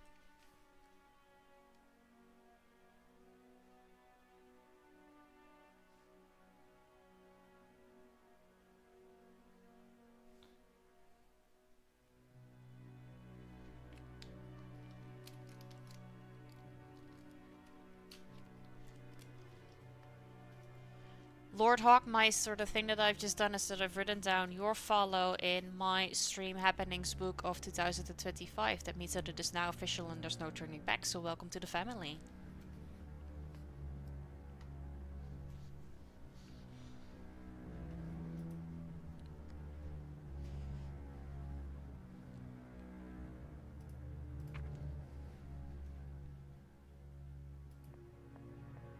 Here's Francisca's coffin, but the lid is much too heavy for me to lift. Maybe I could break it open, but I'll need some sort of big hammer or mace for that. Another angel. Are you the third sibling? What did you do to get put down here? Is your name Gwendolyn? I don't know if you can put this underneath That makes no sense. and then wiggle it out. Nothing happens. That won't work. The things one does for love. Yeah, there you go. You look very peaceful, but I do so need your head. How shall I remove it? With some surgical tool from the laboratory, perhaps? I found a bone saw. Now to carefully remove the head. It's remarkably well preserved. It looks very different here than it did there. Hey, Nikki Larson, good to see you. How you doing? Happy Monday. Okay. Why is there suddenly blood? Looks like Belladonna's dragged the body down to the laboratory already. At work, sadly, but we'll be around to spread the love. Hope work is going well. Nice painting, by the way. Looks great. Thank you.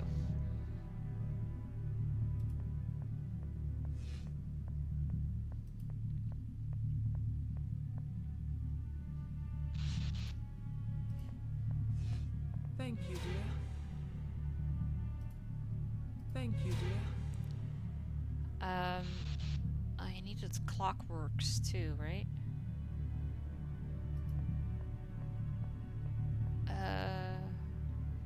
What else? Let's talk to her. Welcome to the Lab of Horrors. I'm still looking for clockwork parts. I don't care about timekeeping anymore. You can destroy any clock you find in the castle and not think twice about it. Okay. Well, that was my guess too, so I that found works. something else in the crypt. Another note. One I'd written myself when I was alive. I think we need to talk. What is the matter, dear? It's just... forget it. It doesn't matter. Let's focus on what we're doing here. Yes, let's get this creation moving. I'll get going. Thank you for the check-in. I appreciate it. Alright. It was great. Was it a good call? Oh, that's great.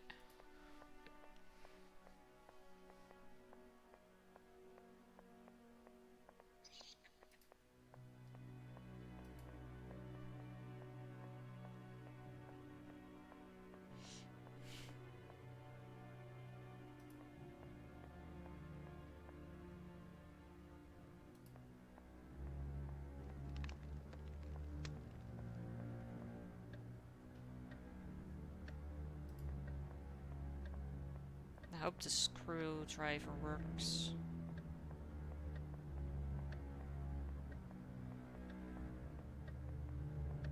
I see a lot of mechanical parts in there. I need to get them out somehow. This faithful screwdriver will do the trick. Time to turn this old clock into a slightly peculiar wardrobe.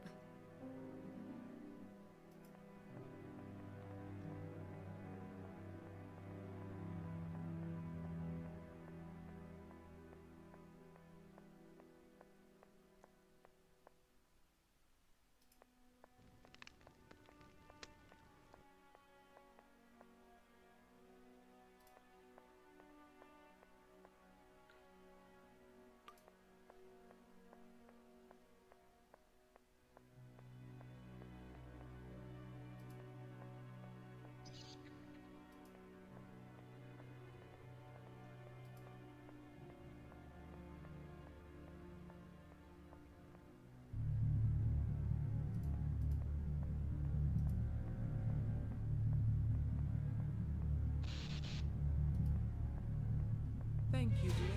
The creation is complete. All we need to do now is force life into these dead limbs. That big switch on the wall initiates the procedure. Will you have the honor, my dear? Gladly. It's The called time has come. Belladonna, I've wanted to pull this thing since the first time I saw it. and it's a little bit of a puzzle game, but very simple. But the story is that the character that I am playing wakes up in the laboratory and she doesn't know who she is.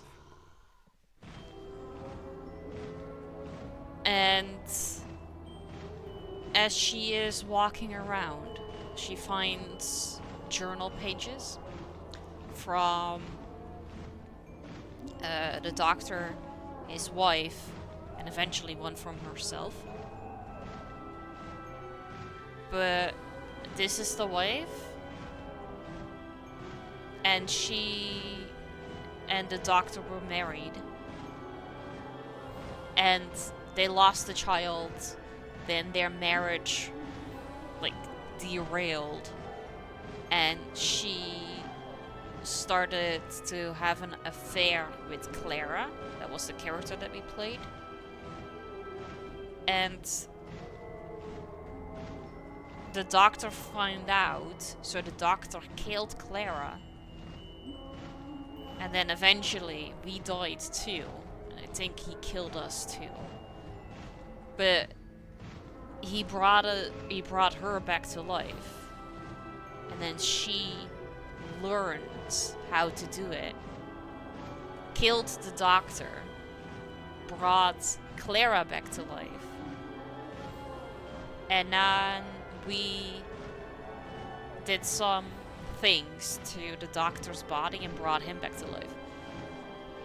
And the wife wanted to like start a whole new race of living dead people. And I guess they managed to do it as I look at all these creatures down here.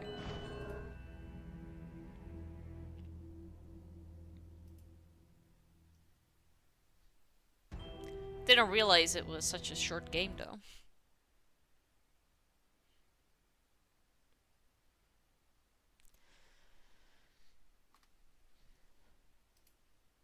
But it was a good game though. I did like that.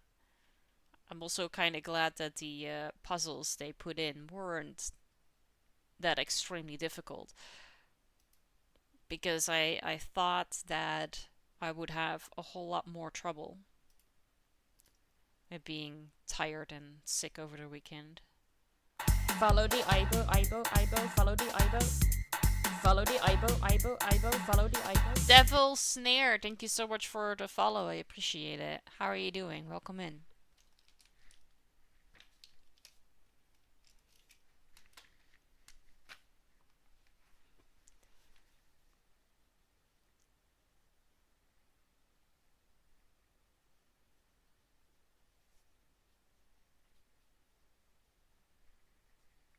I'm glad to hear that you're doing good. I am fine, thank you. I'm doing much better than I was this morning. I was sick over the weekend and I definitely didn't have my full mental capacity back. But I'm feeling better now than I was earlier. Devil Snare, the thing that I've just done is that I've written down your follow in my Stream Happenings book of 2025. That means that it is now official and there's no turning back, so welcome to the family. Oh, I'm sorry. I hope you feel better. Being sick sucks. Okay, let me get this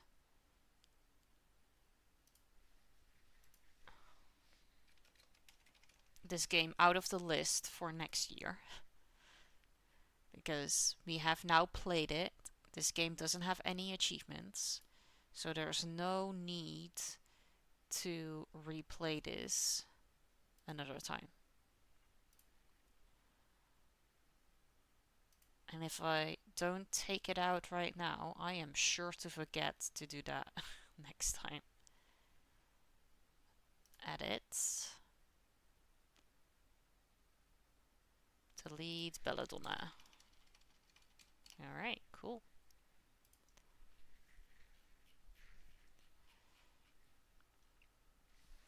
Yeah, I every year when it's October, I post a list of all the horror games that I have.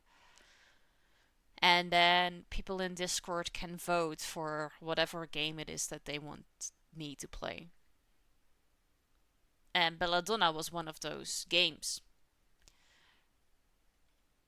And normally, like, I'm an achievement hunter, and I love to get every single game that I have to 100%.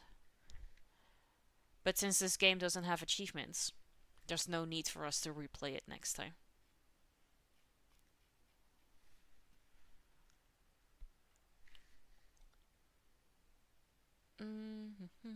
I have some time still to continue the stream. And there are 2 games that we have played on previous Spooktober days that I want to continue playing, which is Doki Doki Literature Club and A Plague Tale. I'm gonna continue with Doki Doki because we were finally getting to the place where it was interesting. It makes me sad too. Oh, like it makes me so happy when a game has 100 has like achievements that I can play and grind, because that makes me feel like I'm getting like the most out of it.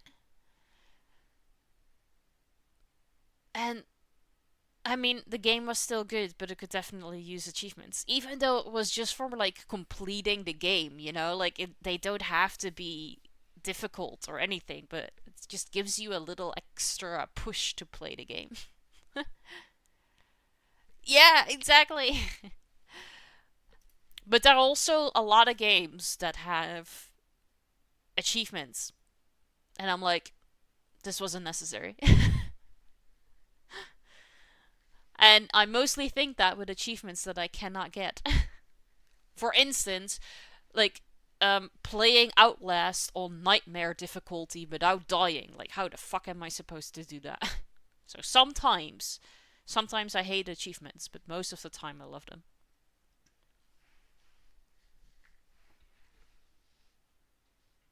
What's the achievement in Phasmo?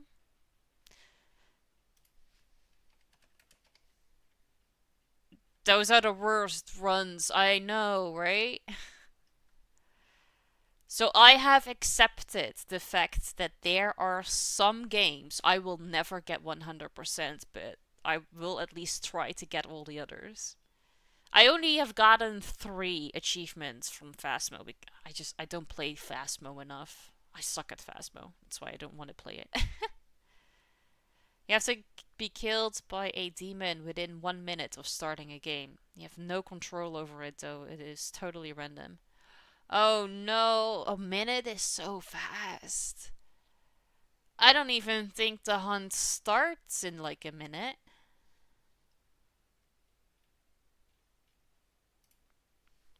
How are you doing, Firepaws? Welcome in. Alright, let me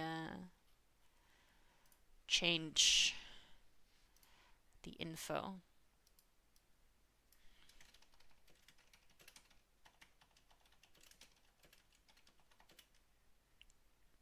Doki Doki Literature Club Part 2.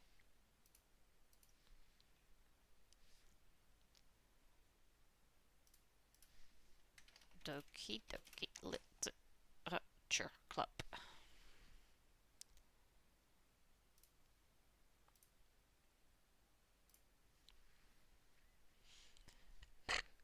Okay. I've done that. Let me start the game.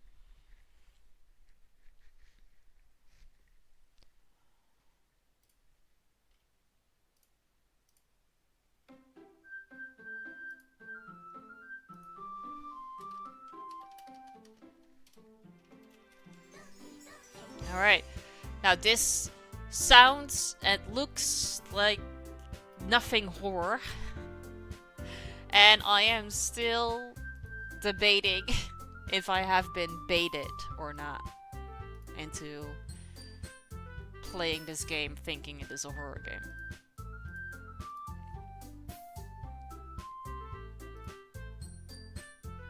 Come on. I'm waiting for the game to be shown on stream. You've done it before. I know you can do it again. There you go. Just takes ages. Let's put it a little bit below. I mean, look at it. If you're like me and you've never seen this game before, how the hell is this supposed to be a horror game? Makes no sense.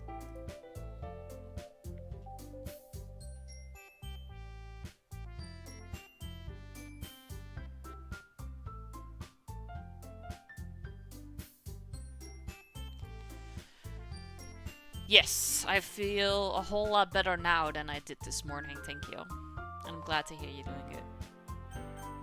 Alright, load the game. Use skip button to fast forward for text you've already read. Okay. It will be more fun to surprise you. Yuri smiles at me. If you say so. After rolling out the banner, Yuri and I kneel on opposite sides so we don't get in the way of each other. Yuri uses a brush and adds a few dots of different colors across the banner to serve as a color guide when we paint. This kind of reminds me of elementary school. Painting on the banner with watercolors feels a lot like the art class projects we had back then. It's relaxing. I'm sorry if this feels too childish. No, I didn't mean that at all. It's kind of fun, you know? Yeah, it is fun. I'm glad you feel that way too. Yuri stops painting for a moment, thinking to herself. For me, I don't need to go out and do crazy things to have fun. In fact, I usually don't even want to. I just like when I can spend time with one other person. Even if it's something simple like reading. It doesn't even matter if you don't talk much. Just having a friend next to me makes things feel a little bit nicer. I think that's all it takes for me to be happy. Is that so? Even if Yuri and I are quite different, I can understand where she's coming from. I feel that way about things like anime and games, where simply sharing the experience with someone can make me happy. I think I feel the same way. Yuri smiles gently. I knew you'd understand. Yuri leans over the banner to grab an unused paintbrush, but I move at the same time, causing my head to bump into hers. Ah! Sorry. Yuri reels back and I quickly lift my hands in surprise. Are you hurt? No, I'm not hurt. It just startled me, that's all. Sorry, I should have asked you to get it for me. It's not your fault. Oh, your face. There are droplets of paint on Yuri's face and neck. Is there something on my face? Yeah, I accidentally got paint on you. Sorry, it's totally my fault. I'll get a towel right away. I rush out and fetch a small towel. Then I dampen it with hot water. I return to my room and kneel back down in front of her. Here. I pat down Yuri's face and neck with the towel.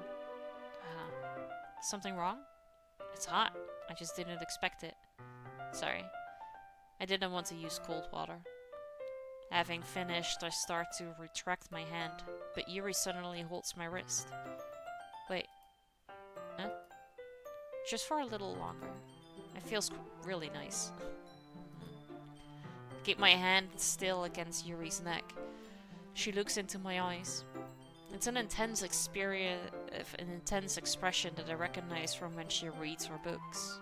Almost as if she's lost in a daze, enveloped by her own thoughts.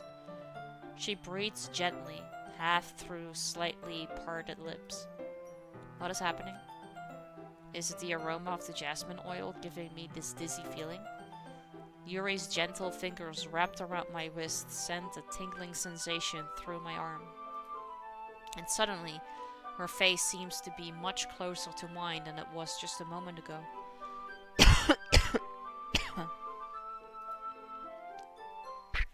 Hey, Thai guy! Hello there. Good to see you. How you doing? Welcome in.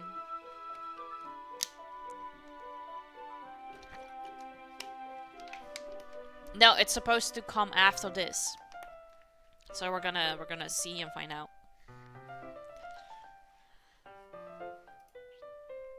Yuri slowly pulls away. Sorry. I've been feeling a little lightheaded today. I didn't mean to space out. It's fine. The moment is over as soon as it began. Yuri picks up her brush again. But her movements seem clumsier, like she's unable to focus. I remain silent, forced to ignore the event that just transpired. Good, I came at the perfect time. Well, I hope it's still gonna happen this stream. We'll see. Because, I have like an hour. And then I have to go. I hesitantly retrieve my own brush and continue following Yuri's example. That should do it. I finish filling the night sky with white dots that look like stars. Is it still not gonna happen within the next hour? Looking at the banner as a whole, it's very pretty and natural looking. I think it came out better than I expected. I'm really happy with the results. Yeah, me too. Are you going to add the lettering now? Not yet. It needs to dry first. That's true. But won't that take a while? Well, perhaps it would be best to leave it here than have you bring it in the morning. I can do the lettering in the classroom before our event starts. Is that okay? That's totally fine. Fair. Wonderful. In that case, I don't think there's anything more for us to do here. Phew. You say that like you're glad it's over. Was I wrong to assume that you were at least enjoying yourself a little bit? No, it's not that. Just glad that we managed to get everything done. I see. I am too. I was a little concerned about time. I need to start making dinner soon. So you don't have any time left? I was secretly hoping we would have extra time after finishing the work. Well, Yuri thinks to herself, I think it would be too irresponsible for me to wait much longer. I'm sorry. I was hoping there would be more time as well. It's probably my fault. Sorry for being such a slow worker. No, it's not your fault at all. And the important thing is that we got everything done, right? Yeah. So, I shouldn't be disappointed or anything. Gathering all her things, Yuri seems to look a little downcast. I understand why. It sounded like she rarely gets the opportunity to spend time with friends in a relaxed environment. But that doesn't mean this is the last time it can happen. Once Yuri packs up, I walk her out the front door. Thank you very much for having me today. No problem, I'm glad I was able to help. Just let me know if there's anything else you need me to bring tomorrow. I will. Well then, Yuri fidgets. I guess I'll see you tomorrow? Wait, I kind of say without thinking. About today. It's fine that we didn't have as much time as we wanted. Because we can do this again. Whenever you want. You can come over. Or we can go out somewhere. Oh, I forgot you don't like going out much. As I stumble over my words, Yuri simply smiles bashfully. Anyway. You know what I'm trying to say, so. You're very thoughtful. Yuri takes a step closer to me, then briefly squeezes my hand. Kind of like that about you. Well, how am I supposed to respond to that? But I don't even get a chance to as Yuri suddenly pulls back. So Yuri? Eh? Ah. Hi. So Yuri, just now we weren't... It's okay. I just stopped by to say hi. Well, it's nice to see you. I'm sorry, but I'm already on my way to leave. Aw, really? That's too bad. I'm sorry. But we'll all be together at the festival tomorrow, so that's fine, right? Of course. So Yuri beams. Yeah, so I'll see you tomorrow. Clearly embarrassed, Yuri hurries off. So Yuri waves goodbye after her. So Yuri, I thought you didn't want to come over today. Well, I tried staying in my room, but my imagination was being really mean to me. So I had to come here and see it for myself. See what? What are you talking about? You know, how much fun you were having with Yuri. And how close you got to her. Makes me really happy that you've made such good friends. That's all that matters to me. Tear starts to fall down to Yuri's face. That's all that matters to me. Why am I feeling this way? I'm supposed to be happy for you.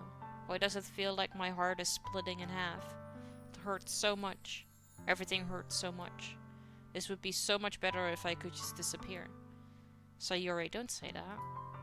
It's true. If I wasn't here, then you wouldn't have to waste your sympathy on me. You wouldn't have to put up with me being selfish. Monica was right. I should just... Monica? Monica was right about what? Sayuri, what I said before is true. I'm not going to let this continue. Caring about you like this isn't the burden your mind is making it out to be. It's something that makes me happy. It's something that I wouldn't trade for anything else. So even if it takes an entire lifetime, I'm going to be by your side until you don't feel any more pain. But... Sayuri looks away. I put a hand on her shoulder to reassure her. I'm scared. I'm really scared. What are you scared of? I'm scared that I might like you more than you like me. Sayuri? It's true, isn't it? I was weak and started to like you too much. I did this to myself. But yeah, I like you so much that I want to die. That's how I feel. And that's enough. I don't want you to hurt anymore. I slide my hand down Sayuri's arm and squeeze her hand in my own. Do you remember how I said I always know what's best for you? Do you still believe me? Wordlessly, Sayuri nods. Even if you don't understand all of your own feelings, I know what you need the most right now. And that's what I'm going to give to you.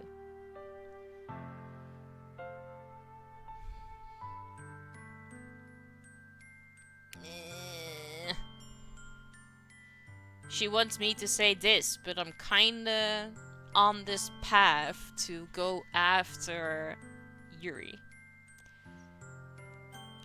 So we're just gonna be friends. Always be my dearest friend. Right? What you need most is for things to be like they've always been. Monica told me the truth. She told me how much happier you seemed after I joined the club. I know you're struggling with some really difficult feelings right now, but please trust me that I know what's best and what will make you happy in the end. I promise I'll help get things back to the way they were. Hey, I see. Sayuri forces a smile through an incredibly pained expression. Is this what it feels like to get stabbed in the chest? I should write a poem about this. Sayuri, it's okay. This is just my punishment, remember? For being so selfish. So please don't worry about these stupid feelings. I know you're right. I know this whole time that there's no happiness down that path. That's why I came here. Just so I could get the answer I needed to hear. And the other thing, you're also right that I just want it to go back to the way it was. I realize that now. You really do know me better than anyone. I'll trust you with anything. Anything at all. So Yuri's smile finally breaks. All of a sudden she turns around and drops to her knees. I'm not gonna scream. Clutching her head with both hands, she screams as loudly as she can. I'm so shocked that I don't know how to react. Sayuri looks over her shoulder and flashes me one more weak smile before turning around and running off. Sayuri! I'm left helplessly standing in the front of my house. Why am I feeling so horrible about this? There's nothing more that I could have done. The most I can do is support Sayuri through her feelings and help her on the path that's right. But I'm having as much trouble understanding Sayuri's feelings as she is. Even though I can comfort her, I keep wondering if I should be doing something more, or something different. I know these thoughts will continue to plague me until things are back to the way they were. I'm going to give it everything I've got. Sayuri will always be my dearest friend. And I'll do whatever it takes to put a smile on her face every day. It's the day of the festival. Of all days, I expected this to be the one where I'd be walking to school with Sayuri. But Sayuri isn't answering her phone. I considered going to her house to wake her up, but decided that's a little too much. Meanwhile, the preparations for the event should be nearly complete. The banner Yuri and I painted is dry, and I gently rolled it up to take with me.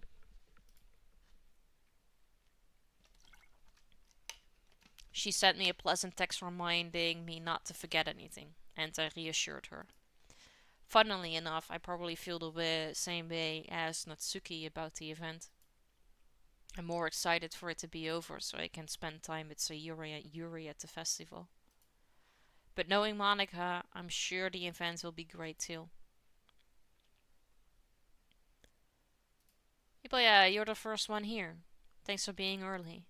That's funny, I thought at least Yuri would be here by now. Monica is placing little booklets on each of the desks in the classroom. They must be the ones she prepared that have all the poems we're performing. In the end, I found a random poem online that I thought Monica would like and submitted it. So that's the one I'll be performing. Hey, Brick! Good to see you. How you doing? Welcome in.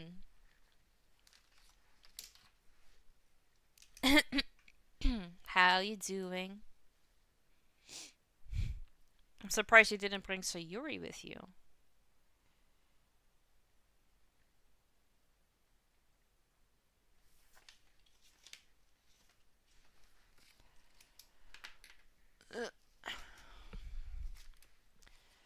What is that little voice in my head that whispers foreshadowing?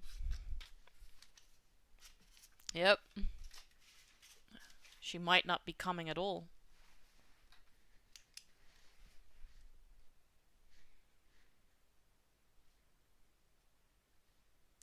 I'm good, just at work, figured I'd watch some. Oh, I hope work is going well.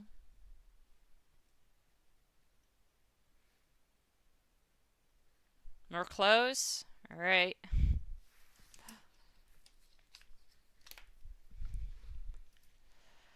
Yeah, she overslept again. That dummy.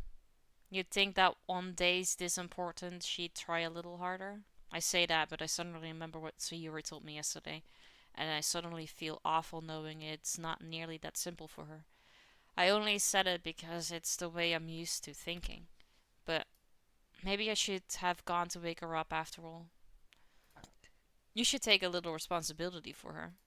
I mean, especially after your exchange with her yesterday. You kind of left her hanging this morning, you know? Exchange? Monica, you know about that? Of course I do. I'm the club president after all.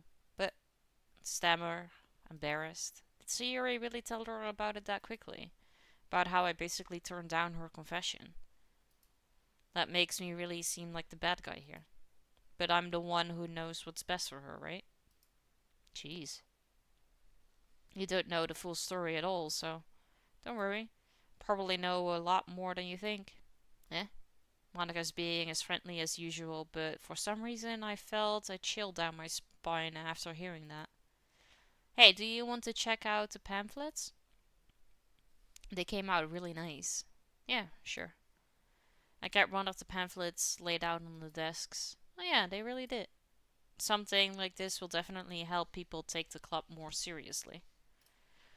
Yeah, I thought so too. I flipped through the pages. Each member's poem is neatly printed on its own page, giving it an almost professional feel. I recognize Natsuki's and Yuri's poems from the ones they performed during our practice. What's this? I flipped to Sayuri's poem. It's different from the one she practiced. It's one that I haven't read before. Get out of my head. Get out of my head. Oh, yeah. I'm not gonna, repeat that a million times. Get out of my head before I do what I know is best for you. Get out of my head before I listen to everything she said to me. Get out of my head before I show you how much I love you. Get out of my head before I finish writing this poem. But a poem is never actually finished. It just stops moving.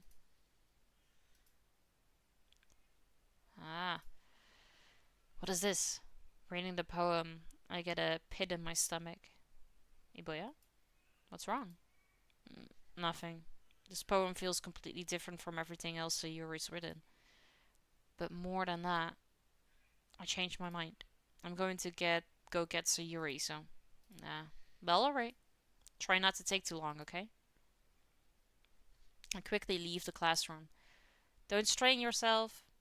Monica calls that out after me. I quicken my pace. What was I thinking? I should have tried a little bit harder for Sayuri. It's not a big deal to at least wait for her or help her wake up. Even the simple gesture of walking her to school makes her really happy. Besides, I told her yesterday that things will be the same as they always have been. That's all she needs, and what I want to give her. I reach Sayuri's house and knock on the door. I don't expect an answer since she's not picking up her phone either. Like yesterday, I open the door and let myself in.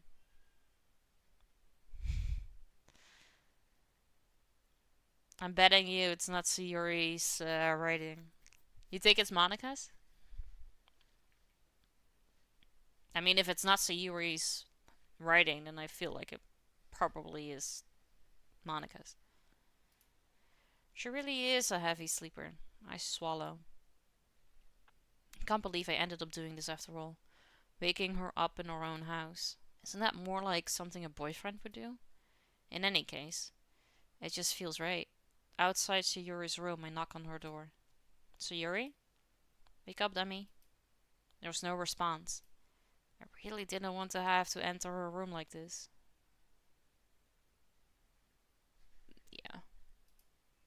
Isn't it kind of a breach of privacy? but she really leaves me no choice. I gently open the door. Yeah, that's what we feared.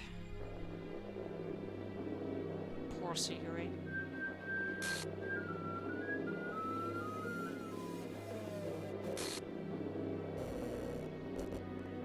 An exception has occurred.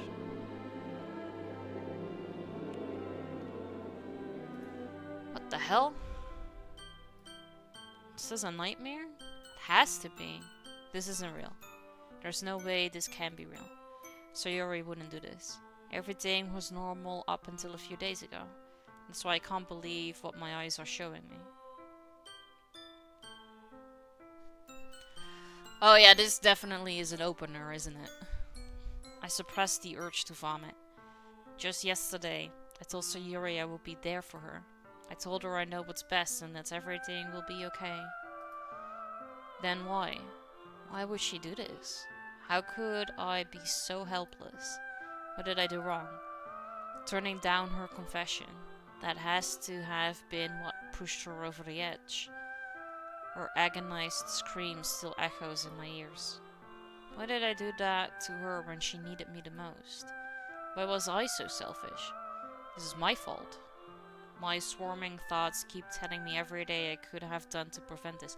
Okay, but you know, if you were to just say I love you just because she mentioned that to you too, you're lying to her, and that's way worse. If I just spent more time with her, walked her to school, and gave her what I know she wanted out of our relationship, then I could have prevented this. I know I could have prevented this. You couldn't. If people want to kill themselves, they will. Screw the literature club. She would still be dead. She was depressed. Screw the festival. I just lost my best friend. Someone I grew up with. She's gone forever now. No, you're right. If people want to kill themselves, they will. Regardless of what you say to that. Nothing I can do bring her back. This isn't some game where I can reset and try something different. I had only one chance and I wasn't grateful enough. And now I'll carry this guilt with me until I die. Nothing in my life is worth more than hers. But I still couldn't do what she needed from me. And now, I can never take it back. Never. Never. Never. Never. Yeah, okay, I get it. Oh.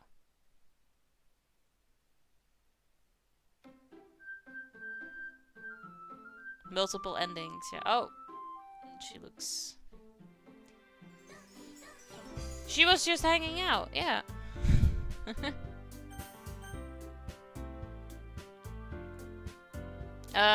Is this like the reset thingy?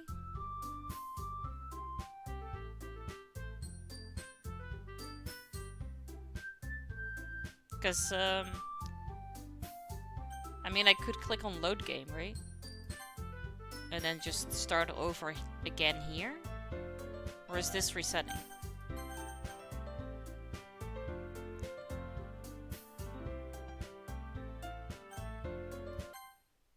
I want to know what this is.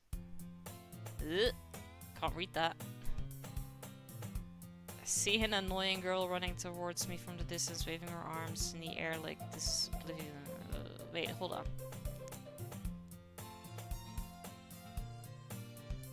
I wanna go back.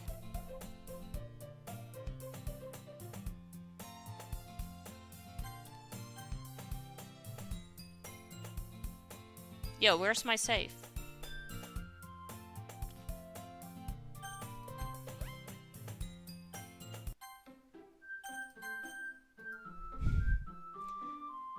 It's fucking ridiculous.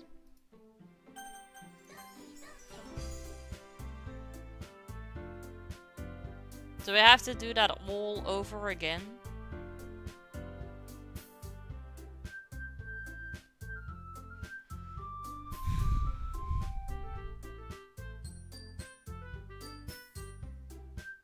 I don't want to do that all over again. So that was like 6 hours of reading for just one hanging. I feel scammed.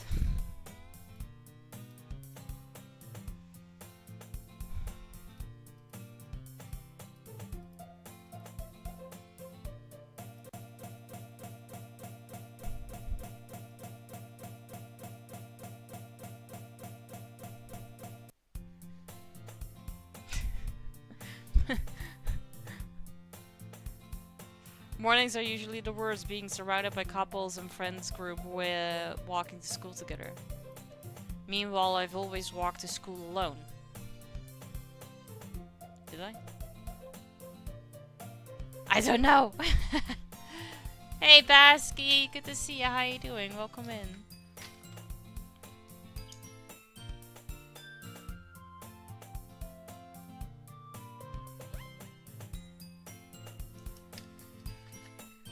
I am fine, thank you.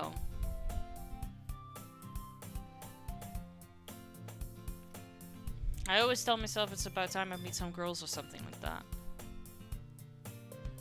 Would make me think I broke the game, right?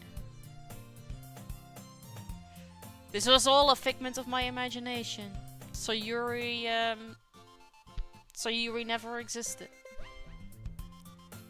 I'm perfectly content just getting by on the average while spending my free time on games and anime. There's always the anime club, but it's not like there would be any girls in it anyway. What do you mean? A lot of girls like anime, don't they? The school day is as ordinary as ever, and it's over before I know it. After I pack up my things, I stare blankly at the wall, looking for an ounce of motivation. She killed herself and just got out of existing in everyone's minds. Hey Tempest, thank you for the check-in. There really aren't any that interest me. Besides, most of them would probably be way too demanding for me to want to deal with. I guess I have no choice but to start with the anime club. Iboya? Monica! Oh my goodness, I totally didn't expect to see you here. Boo! She never existed in the first place. Ibo, do you have fever? I used to. I thought it was gone. Hey, Sloppy Nuts. Good to see you. How you doing? Welcome in. Aw, thank you, Basky. I appreciate that. That's sweet. Ooh, okay. I'm trying to figure out what to call you. Gonna just go with Black. Hey Black, welcome in. How you doing? Hey Elder. Thank you guys for popping in. I appreciate that.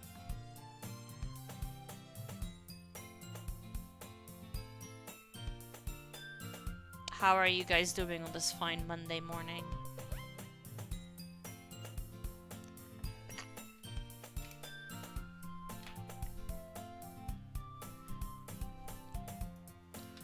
It's been a while, right? Yeah, it has. Monica smiles sweetly. We do know each other well. We rarely talked, but we were in the same class last year. Monica was probably the most popular girl in class. Smart, beautiful, athletic.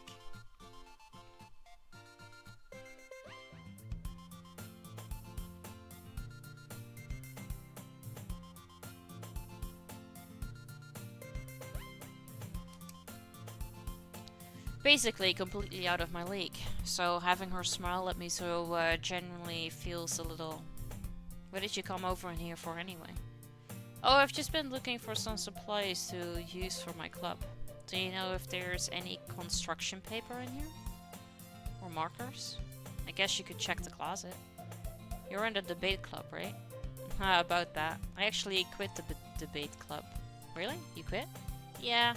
To be honest, I can't stand all of the politics around the major clubs. It feels like nothing but arguing about the budget and publicity and how to prepare for events. You wanna know a secret? Yes. Tell me. I'd much rather take something I personally enjoy and make something special out of it. In that case, what club did you decide to join? Actually, I'm starting a new one. A literature club. Literature. Sounds kind of dull. How many members do you have so far? A meta game? Yeah. It's kind of embarrassing, but there are only 3 of us so far.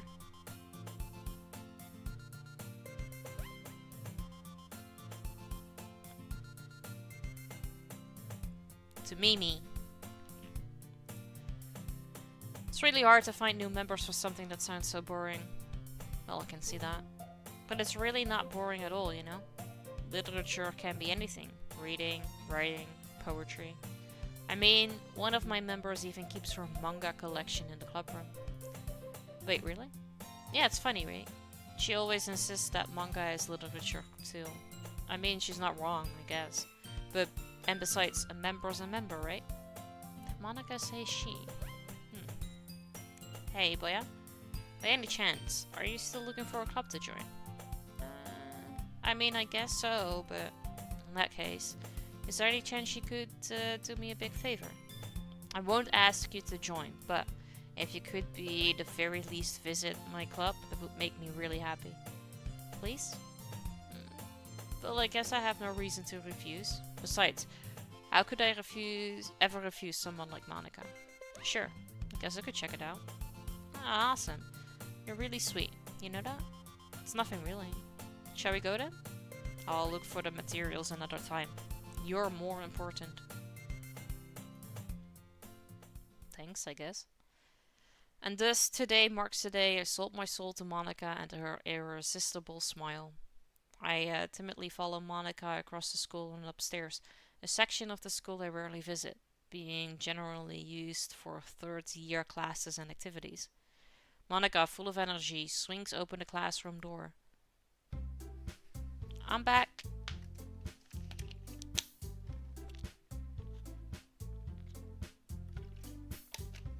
Thank you for making me drink, Taiko. And I brought a guest with me. What is with the flashing constantly? A guest? Seriously, you brought a boy? Way to kill the atmosphere. Don't be mean. But anyway, welcome to the club. All words escape me in this situation. This club is full of incredibly cute girls. So let me guess. You're Monica's boyfriend, right? What? No, I'm not. Natsuki. A girl with the sour attitude whose name is apparently Natsuki is one I don't recognize. Her small figure makes me think she's probably a 4th year.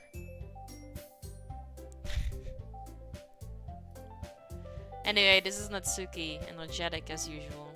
And this is Yuri, the vice president. It's nice to meet you. Yuri, who appears comparably more mature and timid, seems to have a hard time keeping up with someone like Natsuki. Yeah, it's nice to meet both of you.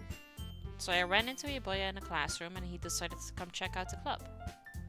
Isn't that great? Wait, Monica, didn't I tell you to let me know in advance before you brought anyone new? I was going to, well, you know. Sorry. I didn't forget that, but I just happened to run into him. In that case, I should at least make tea, right? Yeah, that would be great. Why don't you come sit down? The girls have a few desks arranged to form a table. Yuri walks to the corner of the room and opens the closet. Meanwhile, Monica and Natsuki sit across from each other. Still feeling awkward, I take a seat next to Monica. So I know you didn't really plan on coming here, but we'll make sure you feel right at home, okay? As president of the literature club, it's my duty to make the club fun and exciting for everyone. I'm surprised there aren't more people in the club yet. It must be hard to start a new club. You could put it that way. Not many people are very interested in putting out all the efforts to start something brand new, especially when it's something that doesn't grab your attention like literature. You have to work hard to convince people that you're both fun and worthwhile. But it makes school events like the festival that much more important. I'm confident that we can all really grow this club before we graduate. Right, Natsuki? If you stopped the game and looked at the files right now, Sayori is gone. She's not at the front page. Save.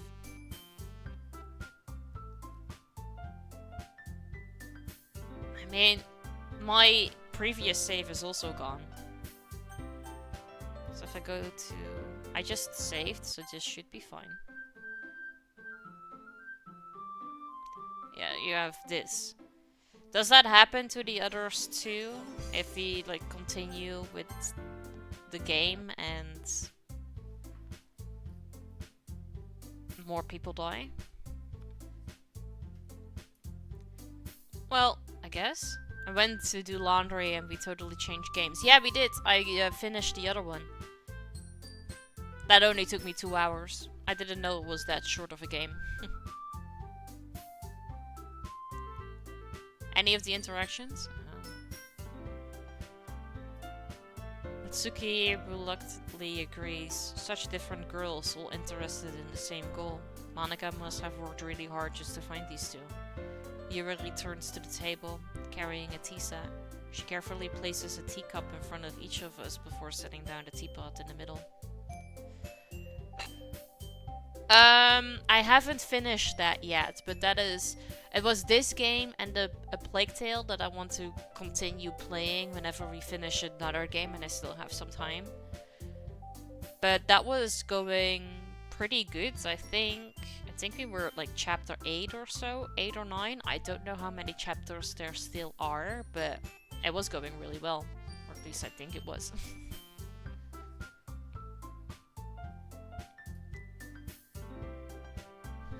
Oh yeah, I got hooked. You keep a whole tea set in this classroom? Don't worry, the teachers gave us permission. After all, doesn't a hot cup of tea help you enjoy a good book? I guess.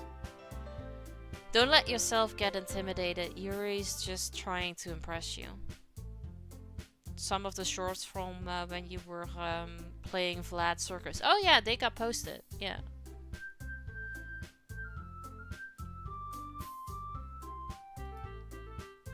That's not... So the travelers that give you the sulfur are the ones who infected you. Oh, did they? I believe that.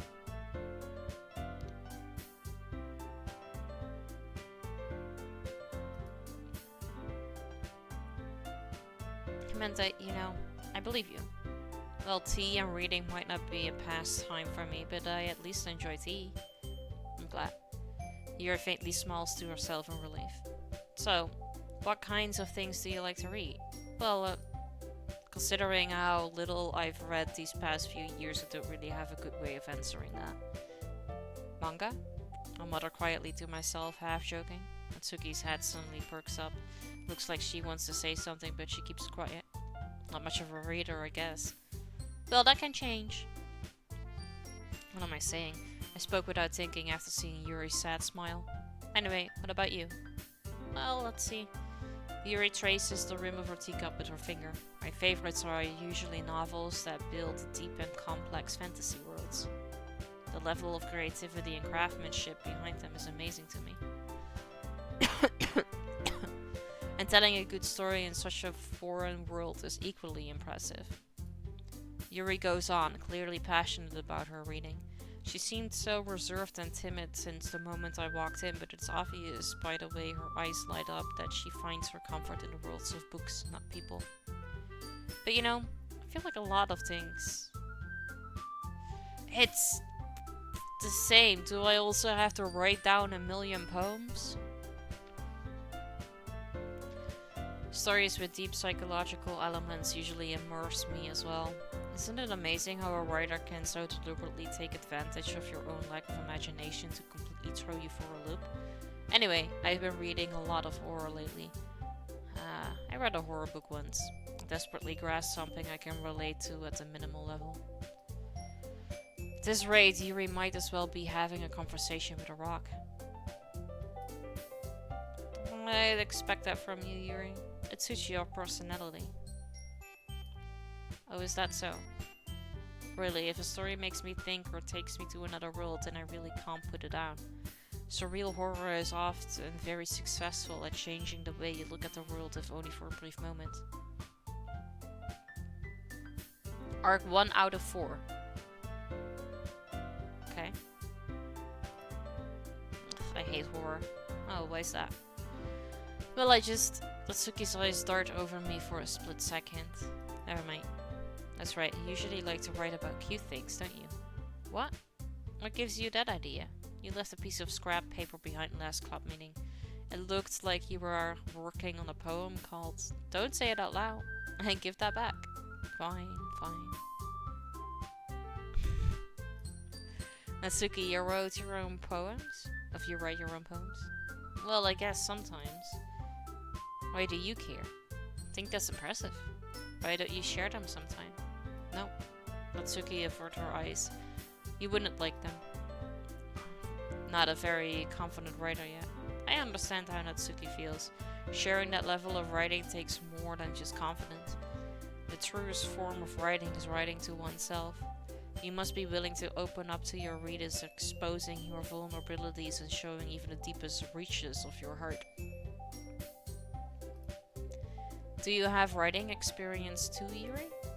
Maybe if you share some of your work, you can set an example and help Natsuki feel comfortable enough to share hers.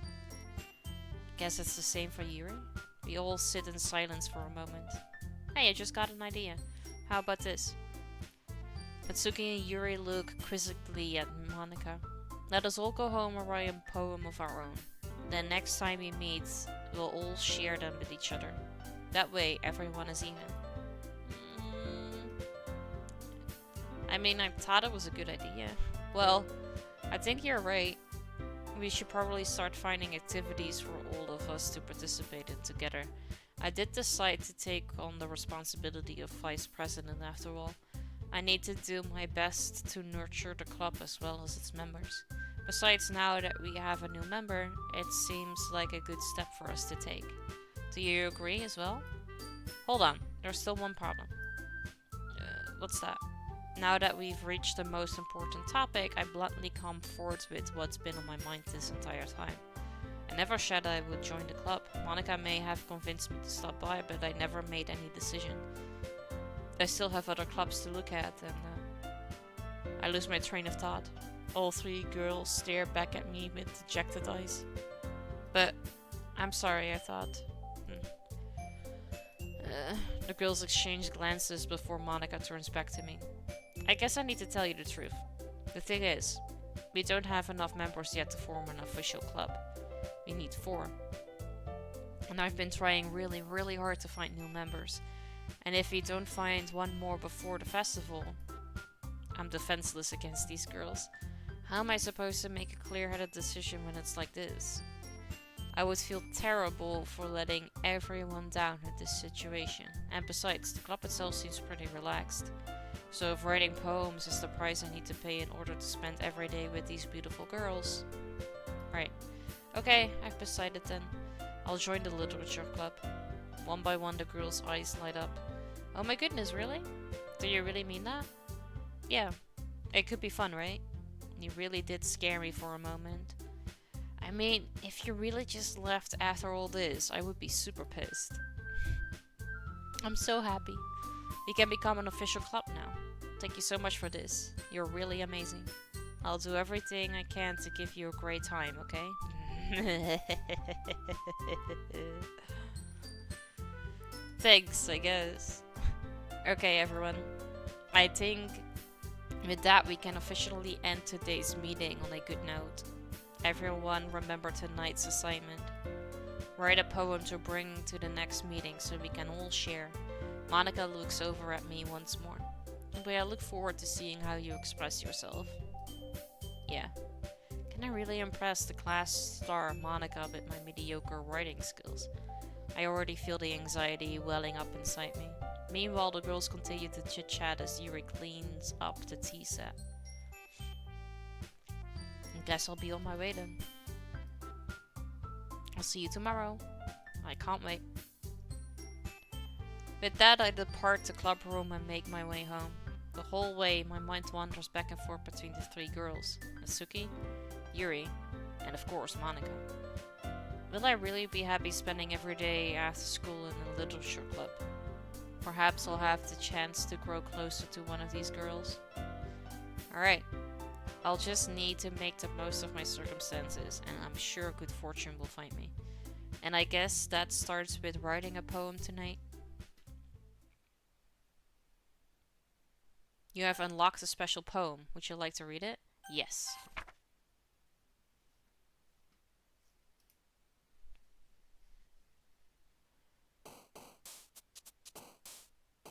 I didn't read anything. Alright, so it's either gonna be Natsuki or Yuri. Shall we just stick to Yuri?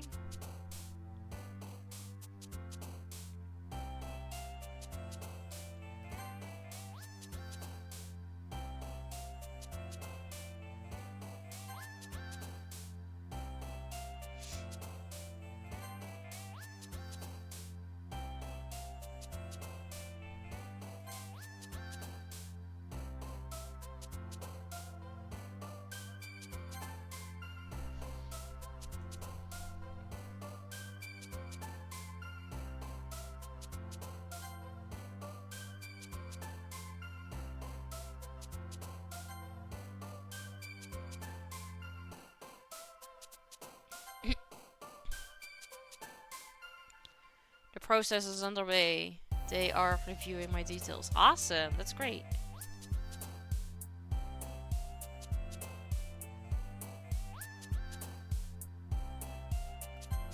Eh.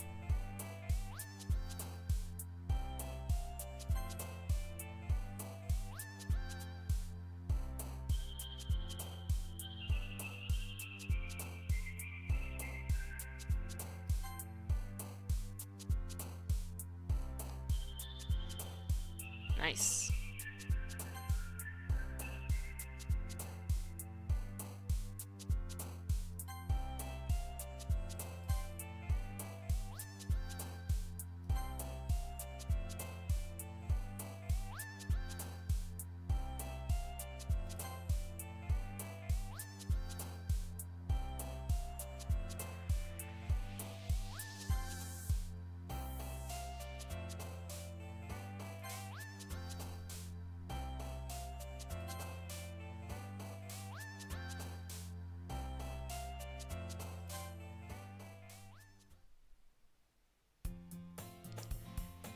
Hi again. Glad to see you didn't run away on us. Nah, don't worry. This might be a little strange for me, but I at least keep my word. Well, I'm back at the literature club. I was the last to come in, so everyone else is already hanging out. Thanks for keeping your promise. I hope this isn't too overwhelming of a commitment for you, making you dive headfirst into literature when you're not accustomed to it. Come on, like he deserves any slack. He already had to be dragged here by Monica. I don't know if you plan to just come here and hang out or what, but I just don't take us seriously, then you won't see the end of it. Tsuki certainly have a big mouth for someone who keeps you're in front of it. Keeps her manga collection in the clubroom. Natsuki finds herself stuck between saying Monica and manga. Manga is literature. Swiftly defeated, Natsuki plops back into her seat. I'm sorry. We'll make sure to put your comfort first, okay? Yuri shoots Natsuki with a disappointed glance. Anyway, now that you're in the club and all, perhaps you might have interest in picking up a book to read. Well, I can't really say no either way. Like you said, I'm in this club now, so it only feels right for me to do something like that if you ask. Wait, didn't mean it like that. If you don't really want to, then forget I said anything, I guess. No, it's not like that. I want to try to be part of this club, so even if I don't read often, I'd be happy to pick up a book if you wanted me to. You sure? Just felt like, well, as vice president and all, that I should help you get started on something you might like. Yuri reaches into her bag and pulls out a book. I didn't want you to feel left out, so I picked out a book that I thought you might enjoy. It's a short read, so it should keep your attention, even if you don't usually read. And we could, discuss it if you want it. How is this girl accidentally being so cute? She even picked out a book she thinks I'll like, despite me not reading much. Yuri, thank you. I'll definitely read this. I enthusiastically take the book. Phew. Well, you can read it at your own pace. I look forward to hearing what you think. Now that everyone's settled in, I expected Monica to kick off some scheduled activities for the club, but that doesn't seem to be the case. Yuri's face is already buried in a book. I can't help but notice her intense expression, like she was waiting for this chance. Meanwhile, Natsuki is rummaging around in the closet. I'm really curious to talk to Yuri a little bit more, but at the same time, I would feel bad for distracting her from reading. I catch a glimpse of the cover of her book. Looks like the same book she lent me. That she lent to me. More than that, she seems to be on the first few pages. Crap. I think she noticed me looking at her. She sneaks another glance at me and our eyes meet for a split second. But it only makes her hide her face deeper in her book. Sorry, I was just spacing out. I muttered this, sensing I made her uncomfortable. Oh. It's fine. If I was focused, then I probably wouldn't have noticed in the first place. But I'm just rereading a bit of this, so... That's the book that you gave me, right? I wanted to reread some of it. Not for any particular reason. Just curious, how come you have 2 copies of the same book? Well, when I stopped at the bookstore yesterday... That's not what I meant. I mean, I just happened to buy 2 of them. I don't know how you just happened to buy 2 books. Like the same ones. There's something fairly obvious here that Yuri isn't telling me, but I decide to let it go. I'll definitely start reading it soon. I'm glad to hear. Once it starts to pick up, you might have a hard time putting it down. It's a very engaging and relatable story. Is that so? What's the story about anyway? Well, I look at the cover of the book. The book is titled Portrait of Markov. There's an ominous looking eye symbol on the front cover. Basically, it's about this religious camp that was turned into a human experiment prison. And the people trapped there have this trait that turns them into killing machines that lust for blood. But the facility gets even worse, and they start selectively breeding people by cutting off their limbs and affixing them to... Oh, that might be a little bit of a spoiler. But anyway, I'm really into it. The book, I mean. Not the thing about the limbs. It's kind of dark, isn't it? Yuri made it sound like it was going to be a nice story, so that dark turn came from nowhere. Are you not a fan of that sort of thing? No, it's not that. I mean, I can definitely enjoy those kinds of stories, so don't worry. I hope so. I totally forgot that Yuri is into those things. She's so shy and reclusive on the outside, but her mind seems to be completely different. It's just this kind of story, it's the kind that challenges you to look at life from a strange new perspective. And horrible things happen not just because someone wants to be evil, but because the world is full of horrible people and we're all worthless anyway. Why is this so dark and big? Then suddenly... I'm rambling, aren't I? Not again. I'm sorry. Hey, don't apologize. I haven't lost interest or anything. Well, I guess it's alright then. If all being well, Aibo, so much of the pressure will be lifted off me. Oh, I bet. Yeah. But I feel like I should let you know that I have this problem. When I let things like books and writing fill my thoughts, my whole body gets... kind of forget to pay attention to other people. So I'm sorry if I end up saying something strange. And please stop me if I start talking too much. I really don't think you need to worry. That just means you're passionate about reading. The least I can do is listen. It's a literature club after all. That's true. In fact, I might as well get started reading it, right? Yes. I mean, you don't have to, but... What are you saying? Let me just get the book. I quickly retrieved the book that I had put into my bag. Alright, it's fine if I sit here, right? I slip into the seat next to Yuri's. Yeah. Are you sure? You seem a little apprehensive. I'm sorry. It's not that I don't want you to. It's just something I'm not very used to. That is, reading in company with someone. I see. Well, just tell me if I end up distracting you or anything. Alright. I open the book and start the prologue. I soon understand what Yuri means about reading in company. It's as if I can feel her presence over my shoulder as I read.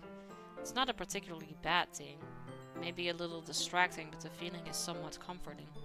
Yuri is in the corner of my eye. I realize that she's not actually looking at her own book. I glance over. It looks like she's reading from my book instead. Sorry. Yuri, you really apologize a lot, don't you? I do? I don't really mean to. Sorry. I mean... Here, this should work, right?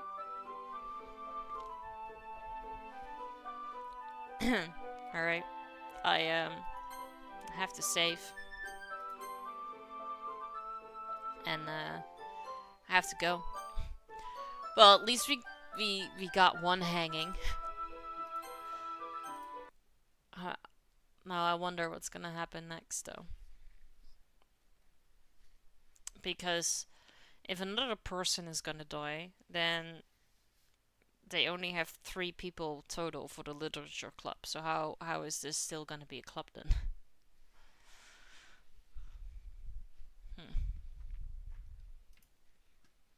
Well, I have to find out how all of that is gonna work if we just continue and probably kill off another person.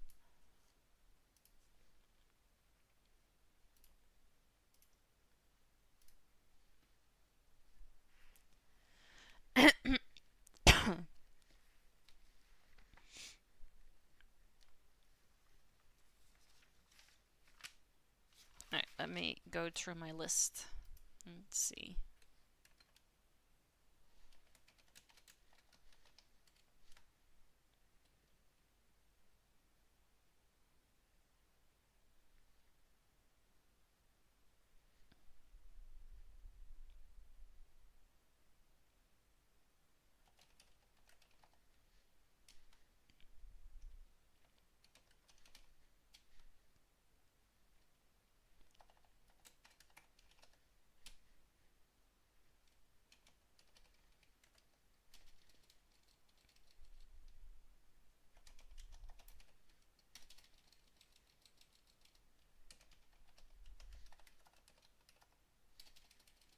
Yes.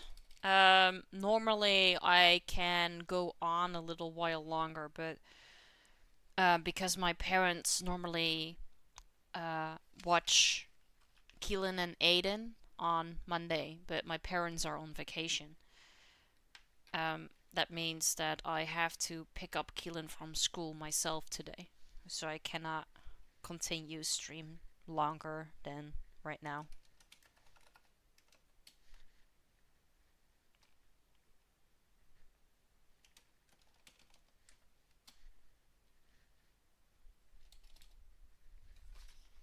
Yeah.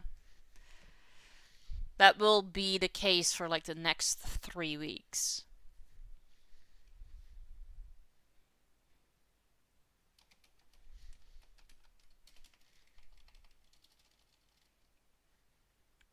Just Monday though. Because on all the other days, Keelan has after school programs. So then I can pick him up later. But there was no after school program on Monday. Stream earlier? I can't stream earlier because I also have to bring him to school. And school starts a little later.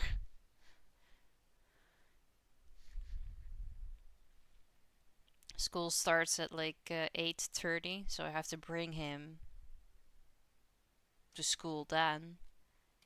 But then I also still have to do my face paint and have breakfast and all that. So I don't think I will be able to start much sooner than either 10 or 11.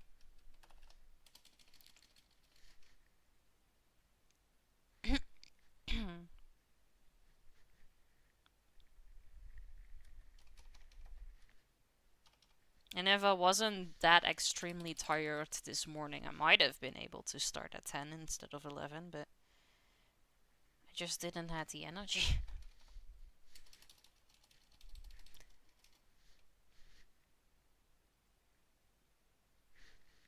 And I mean, like, 3 hours is pretty much a normal stream time, right?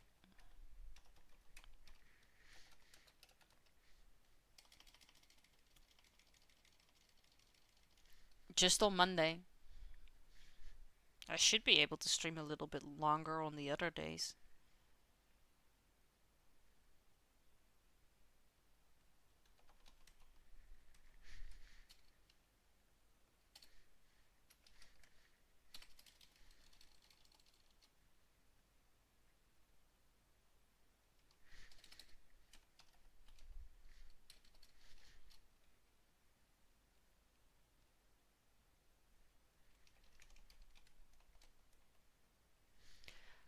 I mean, I get that.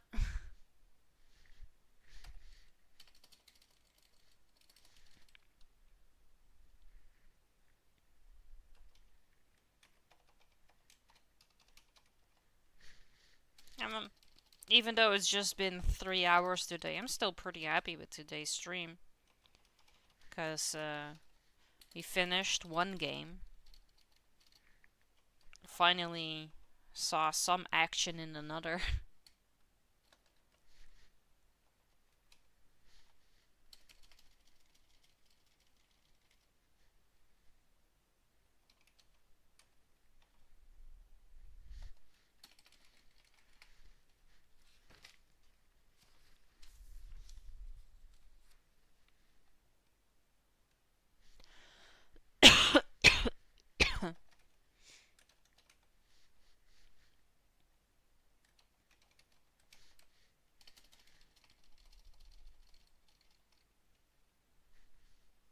Alright, I found someone.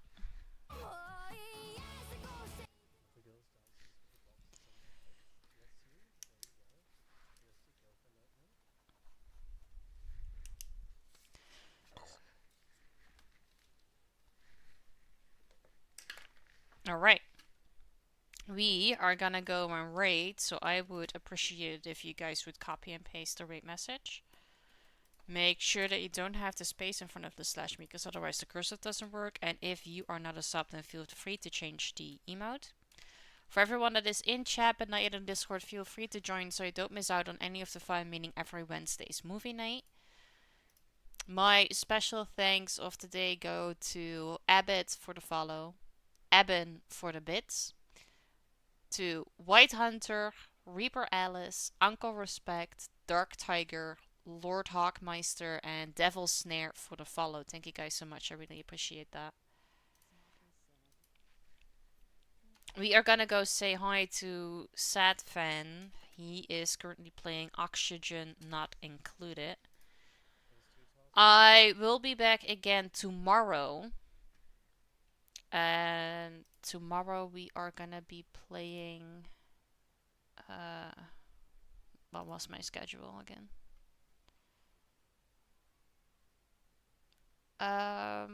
Indigo Park. Tomorrow we're gonna be playing Indigo Park. So hopefully I will see you all again tomorrow. If not, then I hope you have a great start and like rest of your week. And I am sure that we are gonna talk. So bye bye.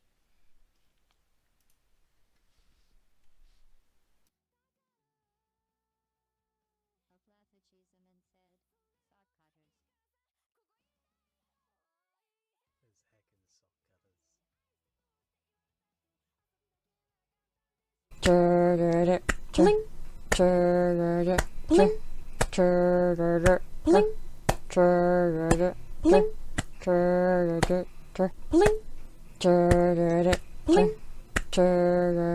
Bling. Bling. Hot down, beaten down, falling so hard, I'm going down. Cool games, making me sweat, trying so hard, no I haven't won yet. I can't paint, I can't game. Only thing to do is just to stay the same. I can't sing, I don't care. Yes, I'm amazing, but please don't you faint. Alright, alright. I need... Hello Kitty sitting on the bed, Noodle sleeping tight or barking away. I've got booze under my desk. All I have to do is just drink when I lose. Can't paint, I can't game. Only thing to do is just to stay the same. I can't sing, I don't care. Yes, I'm amazing, don't you faint? See, I'm already going for it again. Yes, I'll always take a stand.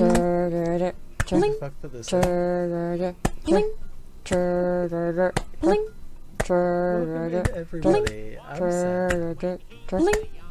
The stream goes on, the level goes down. But baby, don't you worry because I don't frown. I laugh so hard, it makes me snort. I never thought this stupid joke would crack me up.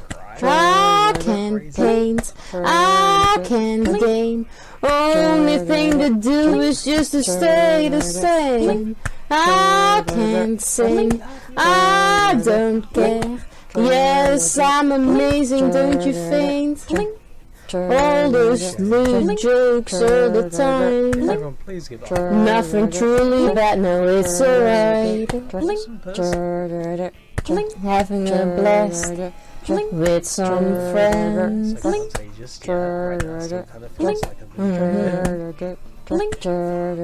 choice of game. Very good choice of game. No, I can't paint, I can't game. Only thing to do is just to stay the same. No, I can't sing, I don't care. Yes, I'm amazing, but please don't you faint.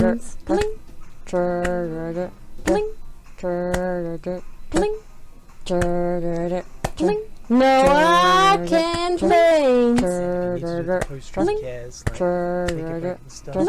Please go for it. No, I can't game.